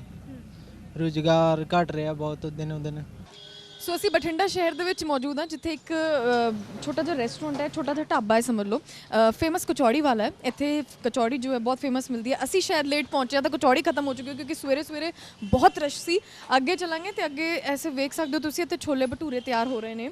ਗਰਮ ਛੋਲੇ ਭਟੂਰੇ ਸਰਵ ਕੀਤੇ ਜਾ ਰਹੇ ਨੇ। ਲੋਕੀ ਬਹੁਤ ਬੈਠੇ ਹੋਏ ਨੇ, ਇੰਜੋਏ ਕਰ ਰਹੇ ਨੇ। ਇਹ ਫੇਮਸ ਮਾਰਕੀਟ ਹੈ ਬਠਿੰਡਾ ਦੀ, ਜਿੱਥੇ ਫੇਮਸ ਕਚੌੜੀ ਵਾਲਾ ਹੈ। ਸਵੇਰੇ ਹੀ ਇਹਨਾਂ ਦੀ ਕਚੌੜੀ ਜੋ ਹੈ ਖਤਮ ਹੋ ਗਈ। ਅੱਛਾ, ਲੋਕੀ ਇੱਥੇ ਬੈਠੇ ਹੋਏ ਨੇ, ਇੱਥੇ ਲੋਕਾਂ ਨਾਲ ਗੱਲਬਾਤ ਕਰਨ ਦੀ ਕੋਸ਼ਿਸ਼ ਕਰਦੇ ਹਾਂ। ਸਤਿ ਸ਼੍ਰੀ ਅਕਾਲ ਜੀ। ਸਤਿ ਸ਼੍ਰੀ ਅਕਾਲ ਜੀ। ਕੀ ਨਾਮ ਹੈ ਜੀ? ਮੇਰਾ ਨਾਮ ਸੁਖਵਿੰਦਰ ਸਿੰਘ ਜੀ। ਅੱਛਾ, ਤੁਸੀਂ ਨੇੜੇ ਰਹਿੰਦੇ ਹੋ? ਹਾਂ ਜੀ, ਸੰਗੋਣਾ ਬਸਤੀ ਨੇੜੇ ਰਹਿੰਦੇ ਅਸੀਂ। ਅੱਜ ਇੰਜੋਏ ਕਰ ਰਹੇ ਹੋ? ਬਹੁਤ ਜ਼ਿਆਦਾ ਜੀ। ਅੱਛਾ, ਇਸ ਦੁਕਾਨ ਦੀ ਸਭ ਤੋਂ ਵਧੀਆ ਗੱਲ ਕੀ ਹੈ, ਫੇਮਸ ਕੀ ਹੈ? ਇਹ ਦੁਕਾਨ ਬਹੁਤ ਪੁਰਾਣੀ ਦੁਕਾਨ ਹੈ ਜੀ। ਇੱਥੇ ਰੇਹੜੀ ਲੱਗਦੀ ਹੁੰਦੀ ਸੀ ਪਹਿਲਾਂ, ਵਿਨੋਦ ਜੀ ਲਾਉਂਦੇ ਹੁੰਦੇ ਸੀਗੇ। ਮੈਂ 93 ਤੋਂ ਇੱਥੇ ਆ ਰਿਹਾਗਾ ਤੇ ਉਹ ਸਭ ਤੋਂ ਮਸ਼ਹੂਰ ਕਚੌਰੀ ਬਠਿੰਡੇ ਦੀ ਇਸ ਦੁਕਾਨ ਤੇ ਮਿਲਦੀ ਹੈਗੀ। ਹਾਂਜੀ, ਇਹੀ ਇੱਥੋਂ ਦੀ ਫੇਮਸ ਹੈ। ਕਿਤੇ ਮਰਜ਼ੀ ਪੁੱਛ ਲਓ ਸਾਰੇ ਬਠਿੰਡੇ 'ਚ, ਵਿਨੋਦ ਕਚੌਰੀ ਵਾਲਾ ਇੱਥੇ ਤੁਹਾਨੂੰ ਪਹੁੰਚਾ ਦੇਣਗੇ ਵੀ ਉੱਥੇ ਚੱਲ ਹੁਣ ਅਸੀਂ ਆਏ ਤਾਂ ਕਚੌੜੀ ਖਤਮ ਹੋ ਗਈ। ਲੱਗਦੀ ਨਹੀਂ ਜ਼ਿਆਦਾ ਜੀ, ਤੁਸੀਂ ਲੇਟ ਹੋ ਬਹੁਤ ਜ਼ਿਆਦਾ। ਤੁਸੀਂ ਤਾਂ ਬਹੁਤ ਜ਼ਿਆਦਾ ਲੇਟ ਹੋ। ਕਚੌਰੀ ਤਾਂ ਕਦੋਂ ਦੀ ਖਤਮ ਹੋ ਚੁੱਕੀ। ਇਸੇ ਕਰਕੇ ਇਹਨਾਂ ਨੇ ਨਾਲ ਭਟੂਰੇ ਸ਼ੁਰੂ ਕੀਤੇ ਹੋਏ ਨੇ ਵੀ ਚੱਲ ਜਦੋਂ ਕਚੌਰੀ ਖਤਮ ਹੋ ਗਈ ਨਾਲ ਭਟੂਰੇ ਚਲਾ ਦਿਆਂਗੇ। ਅੱਛਾ, ਕੀ ਲੱਗ ਰਿਹਾ ਇਸ ਵਾਰ ਮਾਹੌਲ ਕੀ ਹੈ, ਕਿਉਂਕਿ 2 ਮਹੀਨੇ ਰਹਿ ਗਏ ਇਲੈਕਸ਼ਨਸ ਦੇ ਵਿੱਚ? ਮਾਹੌਲ ਕੀ ਚੱਲ ਰਿਹਾ? ਬਠਿੰਡਾ ਦੀ ਜਨਤਾ ਕੀ ਸੋਚ ਰਹੀ ਹੈ? ਬਠਿੰਡੇ ਦੀ ਜਨਤਾ ਤਾਂ ਚਲੋ ਕਿਸੇ ਨਾ ਕਿਸੇ ਨੂੰ ਤਾਂ ਵੋਟ ਪਾਊਗੀ, ਪਰ ਕੋਈ ਨਾ ਕੋਈ ਚੋਰ ਤੇ ਲੁਟੇਰਾ ਦੁਬਾਰੇ ਫਿਰ ਗੱਦੀ ਤੇ ਬੈਠੂਗਾ ਜੀ। ਜਿਹਨੇ 70 ਸਾਲਾਂ ਤੋਂ ਲੁੱਟਿਆ, ਨਵਾਂ ਕੁਝ ਵੀ ਉਹੀ ਹੋਣਾ ਹੈਗਾ, ਬਦਲਣਾ ਕੁਝ ਨਹੀਂਗਾ। ਹਾਂ, ਕਿਸਾਨ ਸੰਘਰਸ਼ ਨੇ ਦਿਖਾ ਦਿੱਤਾ ਜੀ ਵੀ ਸਾਰੀਆਂ ਪਾਰਟੀਆਂ ਇੱਕ ਪਾਸੇ ਚੋਰਾਂ ਲੁੱਟਣ ਵਾਸਤੇ ਲੋਕਾਂ ਨੂੰ। ਠੀਕ ਹੈ, ਕੋਈ ਵੀ ਸੀਟ ਤੇ ਆ ਜਾਏ, ਲੋਕਾਂ ਦੀ ਹਾਲਤ ਨਹੀਂ ਬਦਲਣੀ। ਲੋਕਾਂ ਦੀ ਹਾਲਤ ਤਾਂ ਜੋ ਕਿਸਾਨਾਂ ਨੇ ਰਾਹ ਦਿਖਾਇਆ ਨਾ ਇਕੱਠੇ ਹੋ ਕੇ ਤੇ ਬਦਲਣਾ ਹੈਗਾ ਕੁਝ, ਉਸ ਰਾਹ ਤੇ ਚੱਲ ਕੇ ਅੱਗੇ ਬਦਲੇ ਜਾ ਸਕਦੇ ਆ। ਲੋਕ ਇਕੱਠੇ ਹੋਣ ਤਾਂ ਆਪਦੇ ਪ੍ਰਾਪਤੀਆਂ ਕਰ ਸਕਦੇ। ਅਦਰਵਾਈਜ਼ ਤੁਸੀਂ ਦੇਖ ਲਓ GST ਨੇ, ਨੋਟਬੰਦੀ ਨੇ ਜੋ ਬਾਜ਼ਾਰ ਦਾ ਹਾਲ ਕੀਤਾ ਹੈਗਾ, ਉਹ ਸਾਡੇ ਸਭ ਦੇ ਸਾਹਮਣੇ ਹੀ ਹੈਗਾ ਜੀ। ਇਸ ਕਰਕੇ ਇਹਨਾਂ ਪਾਰਟੀਆਂ ਤੋਂ ਭਲੇ ਦੀ ਝਾਕ ਨਹੀਂ ਛੱਡਣੀ ਚਾਹੀਦੀ ਲੋਕਾਂ ਨੂੰ। ਇਹ ਕੁਝ ਨਹੀਂ ਸਵਾਰ ਸਕਦੀਆਂ ਲੋਕਾਂ ਦਾ। ਅੱਛਾ, ਲੱਗ ਰਿਹਾ ਕਿ ਬਠਿੰਡਾ ਦਾ ਵਿਕਾਸ ਹੋਇਆ? ਨਹੀਂ ਜੀ, ਬਠਿੰਡਾ ਦਾ ਵਿਕਾਸ ਦਾ ਮਤਲਬ ਸੜਕਾਂ ਤੇ ਇਹ ਕੁਝ ਨਹੀਂ ਹੁੰਦਾ ਹੈਗਾ। ਵਿਕਾਸ ਹੁੰਦਾ ਜੇ ਲੋਕਾਂ ਦੀ ਜੇਬ ਦੇ ਵਿੱਚ ਪੈਸੇ ਆਉਣਗੇ, ਲੋਕਾਂ ਦਾ ਰੁਜ਼ਗਾਰ ਵਧੂਗਾ, ਬੇਰੁਜ਼ਗਾਰੀ ਘਟੂਗੀ। ਠੀਕ ਹੈ, ਲੋਕਾਂ ਦੀ ਦੁਕਾਨਦਾਰੀਆਂ ਚੱਲਣ, ਵਿਕਾਸ ਇਹਦੇ ਨਾਲ ਮਿਣਿਆ ਜਾਂਦਾ ਹੈਗਾ। ਉਹ ਤਾਂ ਸਭ ਫਲॉप ਹੋਏ ਪਏ ਜੀ, ਤੁਹਾਡੇ ਸਾਹਮਣੇ ਹੀ ਹੈ ਸਾਰਾ ਕੁਝ। ਬੇਰੁਜ਼ਗਾਰਾਂ ਦਾ ਬੁਰਾ ਹਾਲ ਹੈ, ਰੁਜ਼ਗਾਰ ਵਾਲਿਆਂ ਦਾ ਬੁਰਾ ਹਾਲ ਹੈ, ਉਹਨਾਂ ਨੂੰ ਰੁਜ਼ਗਾਰ ਨਹੀਂ ਮਿਲ ਰਿਹਾ ਹੈਗਾ। ਸਾਰੇ ਧਰਨੇ ਤੇ ਬੈਠੇ ਆ। ਬਠਿੰਡੇ ਵਿੱਚ ਤੁਸੀਂ ਕਿਤੇ ਮਰਜ਼ੀ ਚਲੇ ਜਾਓ, ਚਾਹੇ ਰਜਿੰਦਰਾ ਕਾਲਜ ਦਾ ਗੇਟ ਵੇਖ ਲਓ, ਚਾਹੇ ਸਿਵਲ ਹਸਪੀਟਲ ਵੇਖ ਲਓ, ਚਾਹੇ ਤੁਸੀਂ ਵੈਟਰਨਰੀ ਹਸਪੀਟਲ ਵੇਖ ਲਓ, ਸਭ ਦੇ ਗੇਟਾਂ ਉੱਤੇ ਜਿਹੜੇ ਕੱਚੇ ਮੁਲਾਜ਼ਮ ਨੇ ਧਰਨੇ ਲਾਈ ਬੈਠੇ ਵੀ ਸਾਨੂੰ ਪੱਕੇ ਕਰੋ, ਤੁਸੀਂ ਸਾਨੂੰ ਸਥਾਈ ਪਰਮਾਨੈਂਟ ਰੁਜ਼ਗਾਰ ਚਾਹੀਦਾ। ਜੇ ਰੁਜ਼ਗਾਰ ਆਊਗਾ ਸਭ ਦਾ ਵਿਕਾਸ ਹੋ ਜਾਊਗਾ। ਜੇ ਲੋਕਾਂ ਦੀ ਜੇਬ 'ਚ ਪੈਸੇ ਆ ਜਾਣਗੇ ਉਹਦੇ ਨਾਲ ਸਾਰਾ ਬਾਜ਼ਾਰ ਚੱਲੂ, ਰੁਜ਼ਗਾਰ ਹੋ ਜਾਊਗਾ। ਇਹ ਸਭ ਡਰਾਮੇਬਾਜ਼ੀਆਂ ਨੇ। ਵੋਟਾਂ ਦੇ ਨੇੜੇ ਆ ਕੇ ਸੜਕਾਂ ਬਣਾ ਲਓ, ਗਲੀਆਂ ਨਾਲੀਆਂ ਪੱਕੀਆਂ ਕਰ ਦਿਓ, ਧਰਮਸ਼ਾਲਾ ਨੂੰ ਗ੍ਰਾਂਟ ਦੇ ਦਿਓ, ਇਹ ਥੋੜੀ ਵਿਕਾਸ ਹੁੰਦਾ ਹੈਗਾ। ਵਿਕਾਸ ਤਾਂ ਹੋਊਗਾ ਜੇ ਲੋਕਾਂ ਦੀ ਹਾਲਤ ਸੁਧਰੂਗੀ। ਉਹ ਮਾੜੀ ਹੋ ਰਹੀ ਹੈ ਜੀ, ਇਹੀ ਅਸੀਂ ਕਹਿਣਾ ਚਾਹੁੰਦੇ ਹਾਂ ਬਸ। ਸੋ ਹੋਰ ਵੀ ਲੋਕੀ ਇੱਥੇ ਬੈਠੇ ਹੋਏ ਨੇ, ਉਹਨਾਂ ਨਾਲ ਗੱਲਬਾਤ ਕਰਾਂਗੇ। ਕੀ ਲੱਗ ਰਿਹਾ ਇੰਨੇ ਸਮੇਂ ਤੋਂ ਬਠਿੰਡਾ ਦਾ ਵਿਕਾਸ ਹੋਇਆ, ਹੁਣ ਇਲੈਕਸ਼ਨਸ ਵੀ ਨੇੜੇ ਹੈ? ਐਕਚੁਅਲੀ ਮੈਡਮ ਅਸੀਂ ਤਾਂ ਅੱਜ ਨਾਸ਼ਤਾ ਕਰਨ ਆਏ ਸੀ। ਮੈਂ ਬਰਨਾਲੇ ਤੋਂ ਹਾਂ, ਉਹ ਬ੍ਰਦਰ ਜਲੰਧਰ ਤੋਂ ਨੇ। ਸਾਨੂੰ ਕਿਸੇ ਨੇ ਦੱਸਿਆ ਸੀ ਇੱਥੇ ਬਹੁਤ ਵਧੀਆ ਨਾਸ਼ਤਾ ਬਣਦਾ, ਅਸੀਂ ਪੂਰੀਆਂ ਛੋਲਿਆਂ ਨਾਸ਼ਤਾ ਕਰਨ ਆਏ ਸੀ। ਪਰ ਜੋ ਤੁਸੀਂ ਗੱਲ ਕਰਦੇ ਹੋ ਇੱਕ ਰਾਜਨੀਤਿਕ ਦੀ ਵਿਕਾਸ ਦੀ ਗੱਲ ਕਰਦੇ ਹੋ, ਨਹੀਂ ਮੈਡਮ ਸਾਨੂੰ ਨਹੀਂ ਕੁਝ ਦੇਖਿਆ ਵੀ 5 ਸਾਲਾਂ ਦੇ ਵਿੱਚ ਕੋਈ ਸਰਕਾਰ ਨੇ ਕੋਈ ਵਿਕਾਸ ਕਰਿਆ ਹੈ। ਅਸੀਂ ਇਸ ਵਾਰ ਦੇਖ ਰਹੇ ਹਾਂ ਕਿ ਪਬਲਿਕ ਚਾਹੁੰਦੀ ਹੈ ਕੁਝ ਬਦਲਾਓ ਕਰਕੇ ਵੀ ਕੁਛ ਨਾ ਕੁਛ ਸ਼ਾਇਦ ਕੋਈ ਉਮੀਦ ਹੈ ਲੋਕਾਂ ਨੂੰ, ਜਿਸ ਦੇ ਵਿੱਚ ਦੇਖੋ ਅੱਜ ਕੱਲ੍ਹ ਦੇਖੋ ਕਾਂਗਰਸ ਪਾਰਟੀ ਆਈ ਹੈ ਤਾਂ ਉਹਨਾਂ ਨੇ ਵੀ ਕੁਛ ਖਾਸ ਨਹੀਂ, ਜਾਂ ਪਹਿਲਾਂ ਅਕਾਲੀ ਕਰਦੇ ਨੇ। ਇਸ ਵਾਰ ਲੋਕਾਂ ਦਾ ਰੁਝਾਨ ਮੇਰੇ ਹਿਸਾਬ ਨਾਲ ਦੇਖੋ ਵੀ ਜੀ ਆਮ ਪਾਰਟੀ ਵੱਲ ਚੱਲ ਰਿਹਾ ਹੈ। ਦੇਖੋ ਜਿਹੜੀ ਉਮੀਦ ਆ ਲੋਕਾਂ ਨੂੰ ਵੀ ਸ਼ਾਇਦ ਇਸ ਵਾਰ ਆਮ ਪਾਰਟੀ ਅੱਗੇ ਆ ਸਕਦੀ ਹੈ। ਅਗਰ ਜੇ ਜਿਸ ਤਰ੍ਹਾਂ ਕਿ ਦਿੱਲੀ ਦੇ ਵਿੱਚ ਕੇਜਰੀਵਾਲ ਨੇ ਕੰਮ ਕਰਿਆ, ਦੇਖੋ ਉਸ ਨੂੰ ਦੇਖ ਕੇ ਲੋਕ ਤਾਂ ਯਾਨੀ ਕਿ ਆਮ ਪਾਰਟੀ ਨੂੰ ਜ਼ਿਆਦਾ ਮੂਹਰੇ ਰੱਖ ਰਹੇ ਨੇਗੇ। ਔਰ ਵੈਸੇ ਇਸ ਤਾਂ ਆਮ ਪਾਰਟੀ ਨੂੰ ਹੀ ਦੇਖੋ ਇਸ ਵਾਰ ਸੋਚ ਰਹੇ ਵੀ ਅੱਗੇ ਆਵੇ। ਬਾਕੀ ਦੇਖੋ ਸਮੇਂ ਕੀ ਕਹਿੰਦਾ ਹੈਗਾ, ਕਿਉਂਕਿ ਜੇ ਤਾਂ ਚੱਲੀ ਸਹੀ ਸਾਫ ਸੁਥਰੀ ਰਾਜਨੀਤੀ, ਸਾਫ AP ਮਸ਼ੀਨਾਂ ਵਿੱਚ ਵੋਟਾਂ ਪੈਣੀਆਂ ਨੇ, ਸਾਫ ਸੁਥਰੀ ਚੱਲਿਆ ਤਾਂ ਫਿਰ ਕੁਛ ਨਵੀਂ ਸਰਕਾਰ ਮਿਲ ਜੂਗੀ। ਜੇ ਚੋਰੀ ਠੱਗੀ ਅਤੇ ਪੈਸੇ ਨਾਲ ਹੀ ਕੋਈ ਵੋਟਾਂ ਖਰੀਦੀਆਂ ਗਈਆਂ ਜਾਂ ਕੁਛ ਹੈ, ਫਿਰ ਨਹੀਂ ਕੁਛ ਹੋਏਗਾ। ਫਿਰ ਤਾਂ ਉਹੀ ਯਾਨੀ ਕਿ ਲੋਕਾਂ ਨੂੰ ਉਮੀ ਧਰਨੇ ਲਾਣੇ ਪੈਣਗੇ, ਉਮੀ ਸੜਕਾਂ ਤੇ ਰਹਿਣਗੇ, ਉਹੀ ਵਿਕਾਸ ਕੁਛ ਵੀ ਨਹੀਂ ਹੋਏਗਾ। ਉਹੀ ਕੁਛ ਜੋ ਚੱਲਦਾ ਆ ਰਿਹਾ ਪਿਛਲੇ 20-25 ਸਾਲਾਂ ਤੋਂ ਉਹੀ ਕੁਛ ਰਹੇਗਾ। ਅਗਰ ਜੇ ਚਾਹੁੰਦੀ ਹੈ ਪਬਲਿਕ ਤਾਂ ਕੁਛ ਨਵਾਂ ਬਦਲਾਓ ਜ਼ਰੂਰ ਲਿਆਵੋ। ਸੋ ਹੋਰ ਵੀ ਲੋਕੀ ਇੱਥੇ ਬੈਠੇ ਨੇ, ਉਹਨਾਂ ਨਾਲ ਵੀ ਅਸੀਂ ਗੱਲਬਾਤ ਕਰਾਂਗੇ। ਗੱਲਬਾਤ ਕਰਨ ਦੀ ਇੱਥੇ ਵੀ ਜੋ ਹੈ ਉਹ ਕੋਸ਼ਿਸ਼ ਕਰਦੇ ਹਾਂ। ਤੁਹਾਨੂੰ ਕੀ ਲੱਗਦਾ ਜੀ ਇਸ ਵਾਰ ਕੀ ਹੋਏਗਾ? ਬਸ ਠੀਕ ਹੈ ਮੈਡਮ, ਮੈਂ ਤਾਂ ਇਸ ਪਾਸੇ ਰਾਜਨੀਤੀ ਘੱਟ ਹੀ ਜਾਈਦਾ। ਬਾਕੀ 4 ਪਾਰਟੀ ਅੱਗੇ 2 ਪਾਰਟੀਆਂ ਦੇ ਆ ਕੇ ਹੁਣ 4 ਪਾਰਟੀਆਂ ਹੋ ਗਈਆਂ ਨੇ। ਆਮ ਪਾਰਟੀ ਹੋ ਗਈ, ਭਾਰਤੀ ਜਨਤਾ ਪਾਰਟੀ ਹੋ ਗਈ, ਅਕਾਲੀ ਪਾਰਟੀ ਹੋ ਗਈ, ਕਾਂਗਰਸ ਪਾਰਟੀ ਹੋ ਗਈ। ਅੱਗੇ 2 ਪਾਰਟੀਆਂ ਦਾ ਰਾਜ ਚੱਲਦਾ ਸੀ ਤੇ ਚਲੋ ਕੰਮ ਸਹੀ ਹੁੰਦਾ। ਹੁਣ ਤੇ ਆ ਕੇ 4 ਪਾਰਟੀਆਂ ਹੋ ਗਈਆਂ ਨੇ, ਖਿਚੜੀ ਬਣਨ ਦਾ ਸਵਾਲ ਪੈਦਾ ਹੋ ਰਿਹਾ। ਤੇ ਬਾਕੀ ਵਿਚਾਰਿਆਂ ਕਿਸਾਨਾਂ ਨੇ ਬਹੁਤ ਆ ਕੇ ਮਿਹਨਤ ਕੀਤੀ, ਸੰਘਰਸ਼ ਕੀਤਾ, ਇਹਨਾਂ ਦਾ ਬਹੁਤ ਬਹੁਤ ਅਸੀਂ ਧੰਨਵਾਦ ਕਰਨੇ ਆ। ਇਹਨਾਂ ਦੇ ਸਿਰ 'ਤੇ ਅਸੀਂ ਰੋਟੀ ਖਾਂਦੇ, ਇਹਨਾਂ ਦੇ ਸਿਰ 'ਤੇ ਆ ਇਹ ਵਿਚਾਰੇ ਸਾਡੇ ਭਰਾ ਨੇ, ਬਜ਼ੁਰਗ ਨੇ, ਸਾਡੀਆਂ ਮਾਵਾਂ ਭੈਣਾਂ ਨੇ ਖੇਤਾਂ 'ਚ ਮਿੱਟੀ 'ਚ ਰੁਲਦੀ ਨੇ, ਅਸੀਂ ਆ ਕੇ ਲੋਕ ਐਸ਼ ਕਰਨ ਡੇ ਆ। ਇਹਨਾਂ ਦੇ ਸਿਰ 'ਤੇ ਆ ਬਸ ਇਹ ਕਿਸਾਨਾਂ ਬਾਰੇ ਸੋਚਣਾ ਚਾਹੀਦਾ ਗੌਰਮੈਂਟ ਨੂੰ। ਇਹਨਾਂ ਨਾਲ ਹੀ ਸੋਚਣ ਨਾਲ ਸਭ ਕੁਝ ਠੀਕ ਹੁੰਦਾ। ਕਿਉਂਕਿ ਕਿਸਾਨ ਜਿਹੜੇ ਆ ਕਿ ਹਰ ਇੱਕ ਚੀਜ਼ ਉਹ ਅੰਨਦਾਤਾ ਨੇ ਹਰ ਇੱਕ ਚੀਜ਼ ਉਹ ਬੀਜਦੇ ਆ, ਉਹਨਾਂ ਨੂੰ ਰੇਟ ਉਹ ਮਿਲਦਾ ਨਹੀਂ। ਉਹ ਰੁਪਈਏ ਦੀ ਚੀਜ਼ ਅੱਗੇ ਉਹ ਵੇਚਦੇ ਆ ਕਿਲੋ, ਤੇ ਰੁਪਈਏ ਦੀ ਕਿਲੋ ਵੇਚਣੀ ਅੱਗੇ 10 ਰੁਪਏ ਕਿਲੋ ਵਿਕਦੀ ਹੈ। ਉਹਨਾਂ ਨੂੰ ਉਹਨਾਂ ਮੁਆਵਜ਼ਾ ਨਹੀਂ ਮਿਲਦਾ। ਉਹਨਾਂ ਨੂੰ ਚਾਹੀਦਾ, ਉਹਨਾਂ ਨੂੰ ਵੀ ਆ ਕੇ ਉਹਨਾਂ ਬਾਰੇ ਸੋਚਣਾ ਚਾਹੀਦਾ ਤੇ ਉਹਨਾਂ ਦੀ ਦੇਖਭਾਲ ਕਰਨੀ ਚਾਹੀਦੀ। ਬਾਕੀ ਕੰਮਕਾਰ ਇੱਦਾਂ ਦੇ ਕੰਮਕਾਰ ਨਾਲ ਹੀ ਸਭ ਕੁਝ ਠੀਕ ਚੱਲਦਾ। ਕੰਮਕਾਰ ਸਾਡਾ ਸਹੀ ਹੋਗਾ ਸਾਰਾ ਕੁਝ ਠੀਕ ਹੈ। ਪਰਮਾਤਮਾ ਦਾ ਦੂਸਰਾ ਨਾਂ ਪੈਸਾ ਹੈ। ਜੇ ਪੈਸਾ ਹੋਏਗਾ ਤਾਂ ਸਾਰਾ ਕੁਝ ਸਭ ਕੁਝ ਠੀਕ ਹੈ। ਅਸੀਂ ਸਵੇਰੇ ਦਿਨ ਚੜ੍ਹਦੇ ਆ ਤੇ ਮਹਾਰਾਜ ਅੱਗੇ ਇਹੋ ਹੀ ਅਰਦਾਸ ਕਰਨੇ ਆ, ਅੱਜ 100 ਦੀ ਦਿਹਾੜੀ ਲੱਗੀ, ਕੱਲ੍ਹ 500 ਹੀ ਲੱਗੇ। ਪੈਸੇ ਨਾਲ ਹੀ ਖੇਡ ਆ ਗਏ, ਪੈਸੇ ਨਾਲ ਹੀ ਹਰ ਇੱਕ ਚੀਜ਼ ਆ ਗਏ। ਠੀਕ ਹੈ ਜੀ। ਸੋ ਅਸੀਂ ਇੱਥੇ ਮੌਜੂਦ ਹਾਂ, ਇੱਥੇ ਜੋ ਦੁਕਾਨ ਦੇ ਓਨਰ ਨੇ ਉਹਨਾਂ ਨਾਲ ਵੀ ਅਸੀਂ ਗੱਲਬਾਤ ਕਰਦੇ ਹਾਂ। ਸਤਿ ਸ਼੍ਰੀ ਅਕਾਲ ਜੀ। ਸਤਿ ਸ਼੍ਰੀ ਅਕਾਲ ਜੀ। ਕੀ ਨਾਂ ਹੈ ਜੀ? ਵਿਨੋਦ ਕੁਮਾਰ ਜੀ। ਵਿਨੋਦ ਜੀ, ਇਹ ਦੁਕਾਨ ਤੁਹਾਡੀ? ਹਾਂਜੀ ਹਾਂਜੀ। ਕਿੰਨਾ ਟਾਈਮ ਹੋ ਗਿਆ? ਇਹ 60 ਸਾਲ ਹੋ ਗਏ ਜੀ। ਇਹ ਸਾਡੇ ਦਾਦਾ ਜੀ ਵੀ ਇਹੀ ਕੰਮ ਕਰਦੇ ਜੀ, ਮੇਰੇ ਫਾਦਰ ਵੀ ਕਰਦੇ ਜੀ, ਫਿਰ ਮੈਂ ਵੀ ਇਸ ਲਾਈਨ 'ਚ ਆ ਗਿਆ ਜੀ। ਅੱਛਾ, ਸਭ ਤੋਂ ਫੇਮਸ ਚੀਜ਼ ਕੀ ਹੈ? ਦੂਰ ਦਰਾਜ ਤੋਂ ਲੋਕ ਆ ਰਹੇ ਨੇ, ਅਲੱਗ-ਅਲੱਗ ਪਿੰਡਾਂ ਤੋਂ ਆ ਰਹੇ ਨੇ। ਇਹ ਕਚੌਰੀ ਮਤਲਬ ਕਿ ਇੱਕ ਥੋੜੀ ਅਲੱਗ ਟਾਈਪ ਦੀ ਹੈ ਜੀ, ਆਪਣੀ ਹੀ ਬਠਿੰਡੇ 'ਚ ਮਿਲਦੀ ਹੈ, ਆਸੇ ਪਾਸੇ ਤਾਂ ਹੈ ਨਹੀਂ ਜੀ ਕਿੱਥੇ। ਇੱਕ ਤਾਂ ਇਹ ਆਟੇ ਦੀ ਹੈ ਜੀ, ਵਿੱਚ ਇਹਦੇ ਦਾਲ ਹੁੰਦੀ ਹੈ ਮਾਂ ਦੀ, ਤੇ ਨਾਲ ਇਹਦੇ ਜਿਹੜੀ ਸਬਜ਼ੀ ਦਿੰਦੇ ਆ ਉਹ ਦਾਲ ਹੁੰਦੇ ਆ, ਚਾਵਲ ਛੋਲੇ ਮਿਕਸ ਕਰਕੇ ਨਿੰਬੂ ਮਸਾਲਾ ਨਾਲ ਪਾ ਕੇ ਉਸ ਤਰ੍ਹਾਂ ਦਿੰਦੇ ਆ। ਹਾਂਜੀ। ਅਸੀਂ ਜਦੋਂ ਤੱਕ ਪਹੁੰਚੇ ਤਾਂ ਕਚੌੜੀ ਖਤਮ ਹੋ ਗਈ ਸੀ। ਅੱਜ ਮੌਸਮ ਠੰਡਾ ਸੀ ਨਾ, ਅੱਜ ਥੋੜਾ ਤਾਂ ਜਲਦੀ ਖਤਮ ਹੋ ਗਿਆ, ਨਹੀਂ 3 ਵਜ ਜਾਂਦੇ ਜੀ, ਅੱਜ 2 ਵਜੇ ਹੀ ਖਤਮ ਹੋ ਗਿਆ ਜੀ। ਅੱਛਾ, ਇਹ ਜੋ ਬਾਜ਼ਾਰ ਹੈ, ਇਸ ਬਾਜ਼ਾਰ ਦੀ ਸਭ ਤੋਂ ਖਾਸ ਗੱਲ ਕੀ ਹੈ ਔਰ ਕੀ ਕੁਛ ਹੈ ਇਸ ਬਾਜ਼ਾਰ ਦੇ? ਇਹ ਬਾਜ਼ਾਰ ਬਹੁਤ ਪੁਰਾਣਾ ਹੈ ਜੀ, ਤੇ ਇੱਥੇ ਜਿਹੜੇ ਮਤਲਬ ਕਿ ਆ ਮਸਜਿਦ ਹੈ ਜੀ, ਇਹ ਵੀ ਬਹੁਤ ਪੁਰਾਣੀ ਹੈ ਜੀ। ਬਸ ਹੋਰ ਤਾਂ ਪੁਰਾਣਾ ਇੱਥੇ ਤਾਂ ਕੀ ਹੈ ਜੀ। ਹੁਣ ਇਲੈਕਸ਼ਨਸ ਦੇ ਵਿੱਚ ਕੁਝ ਹੀ ਸਮਾਂ ਰਹਿ ਗਿਆ, ਲੱਗ ਕੀ ਰਿਹਾ ਇਸ ਵਾਰ ਬਠਿੰਡਾ ਦੀ ਜਨਤਾ ਕੀ ਸੋਚ ਰਹੀ ਹੈ, ਮਾਹੌਲ ਕੀ ਚੱਲ ਰਿਹਾ? ਨਹੀਂ, ਉਸ ਬਾਰੇ ਆਪਾਂ ਕੁਝ ਨਹੀਂ ਕਹਿ ਸਕਦੇ। ठीक है, सो ये दुकान के ओनर सी जिन्हों का कहना है कि यह दुकान जो है बहुत फेमस है, 60 साल हो गए इस दुकान नूं, और खास गल है इस दुकान की कचौड़ियाँ जो है सब तो ज़्यादा फेमस है। हालांकि जदों तक असी पहुँचे कचौड़ी जो खत्म हो चुकी सी। फिलहाल बठिंडा शहर असी तुहानूं दिखाया, बाज़ार दिखाया, नाल कचौड़ी वाला सब तो फेमस सी वो भी दिखाया, नाल थोड़ी जी झलक असी बस स्टैंड की भी दिखाई। फिलहाल दे लई सियासी स्वाद का सफ़र इत्थे असी खत्म करते हैं। बठिंडा शहर दे विच असी मौजूद सी, वख-वख चीज़ां तुहानूं दिखाईयां। फिलहाल सानूं दिओ इजाज़त, अगले दिन मिलांगे अगले एपीसोड दे विच, अगली सिटी दे विच। मैनूं दिओ इजाज़त, सत श्री अकाल।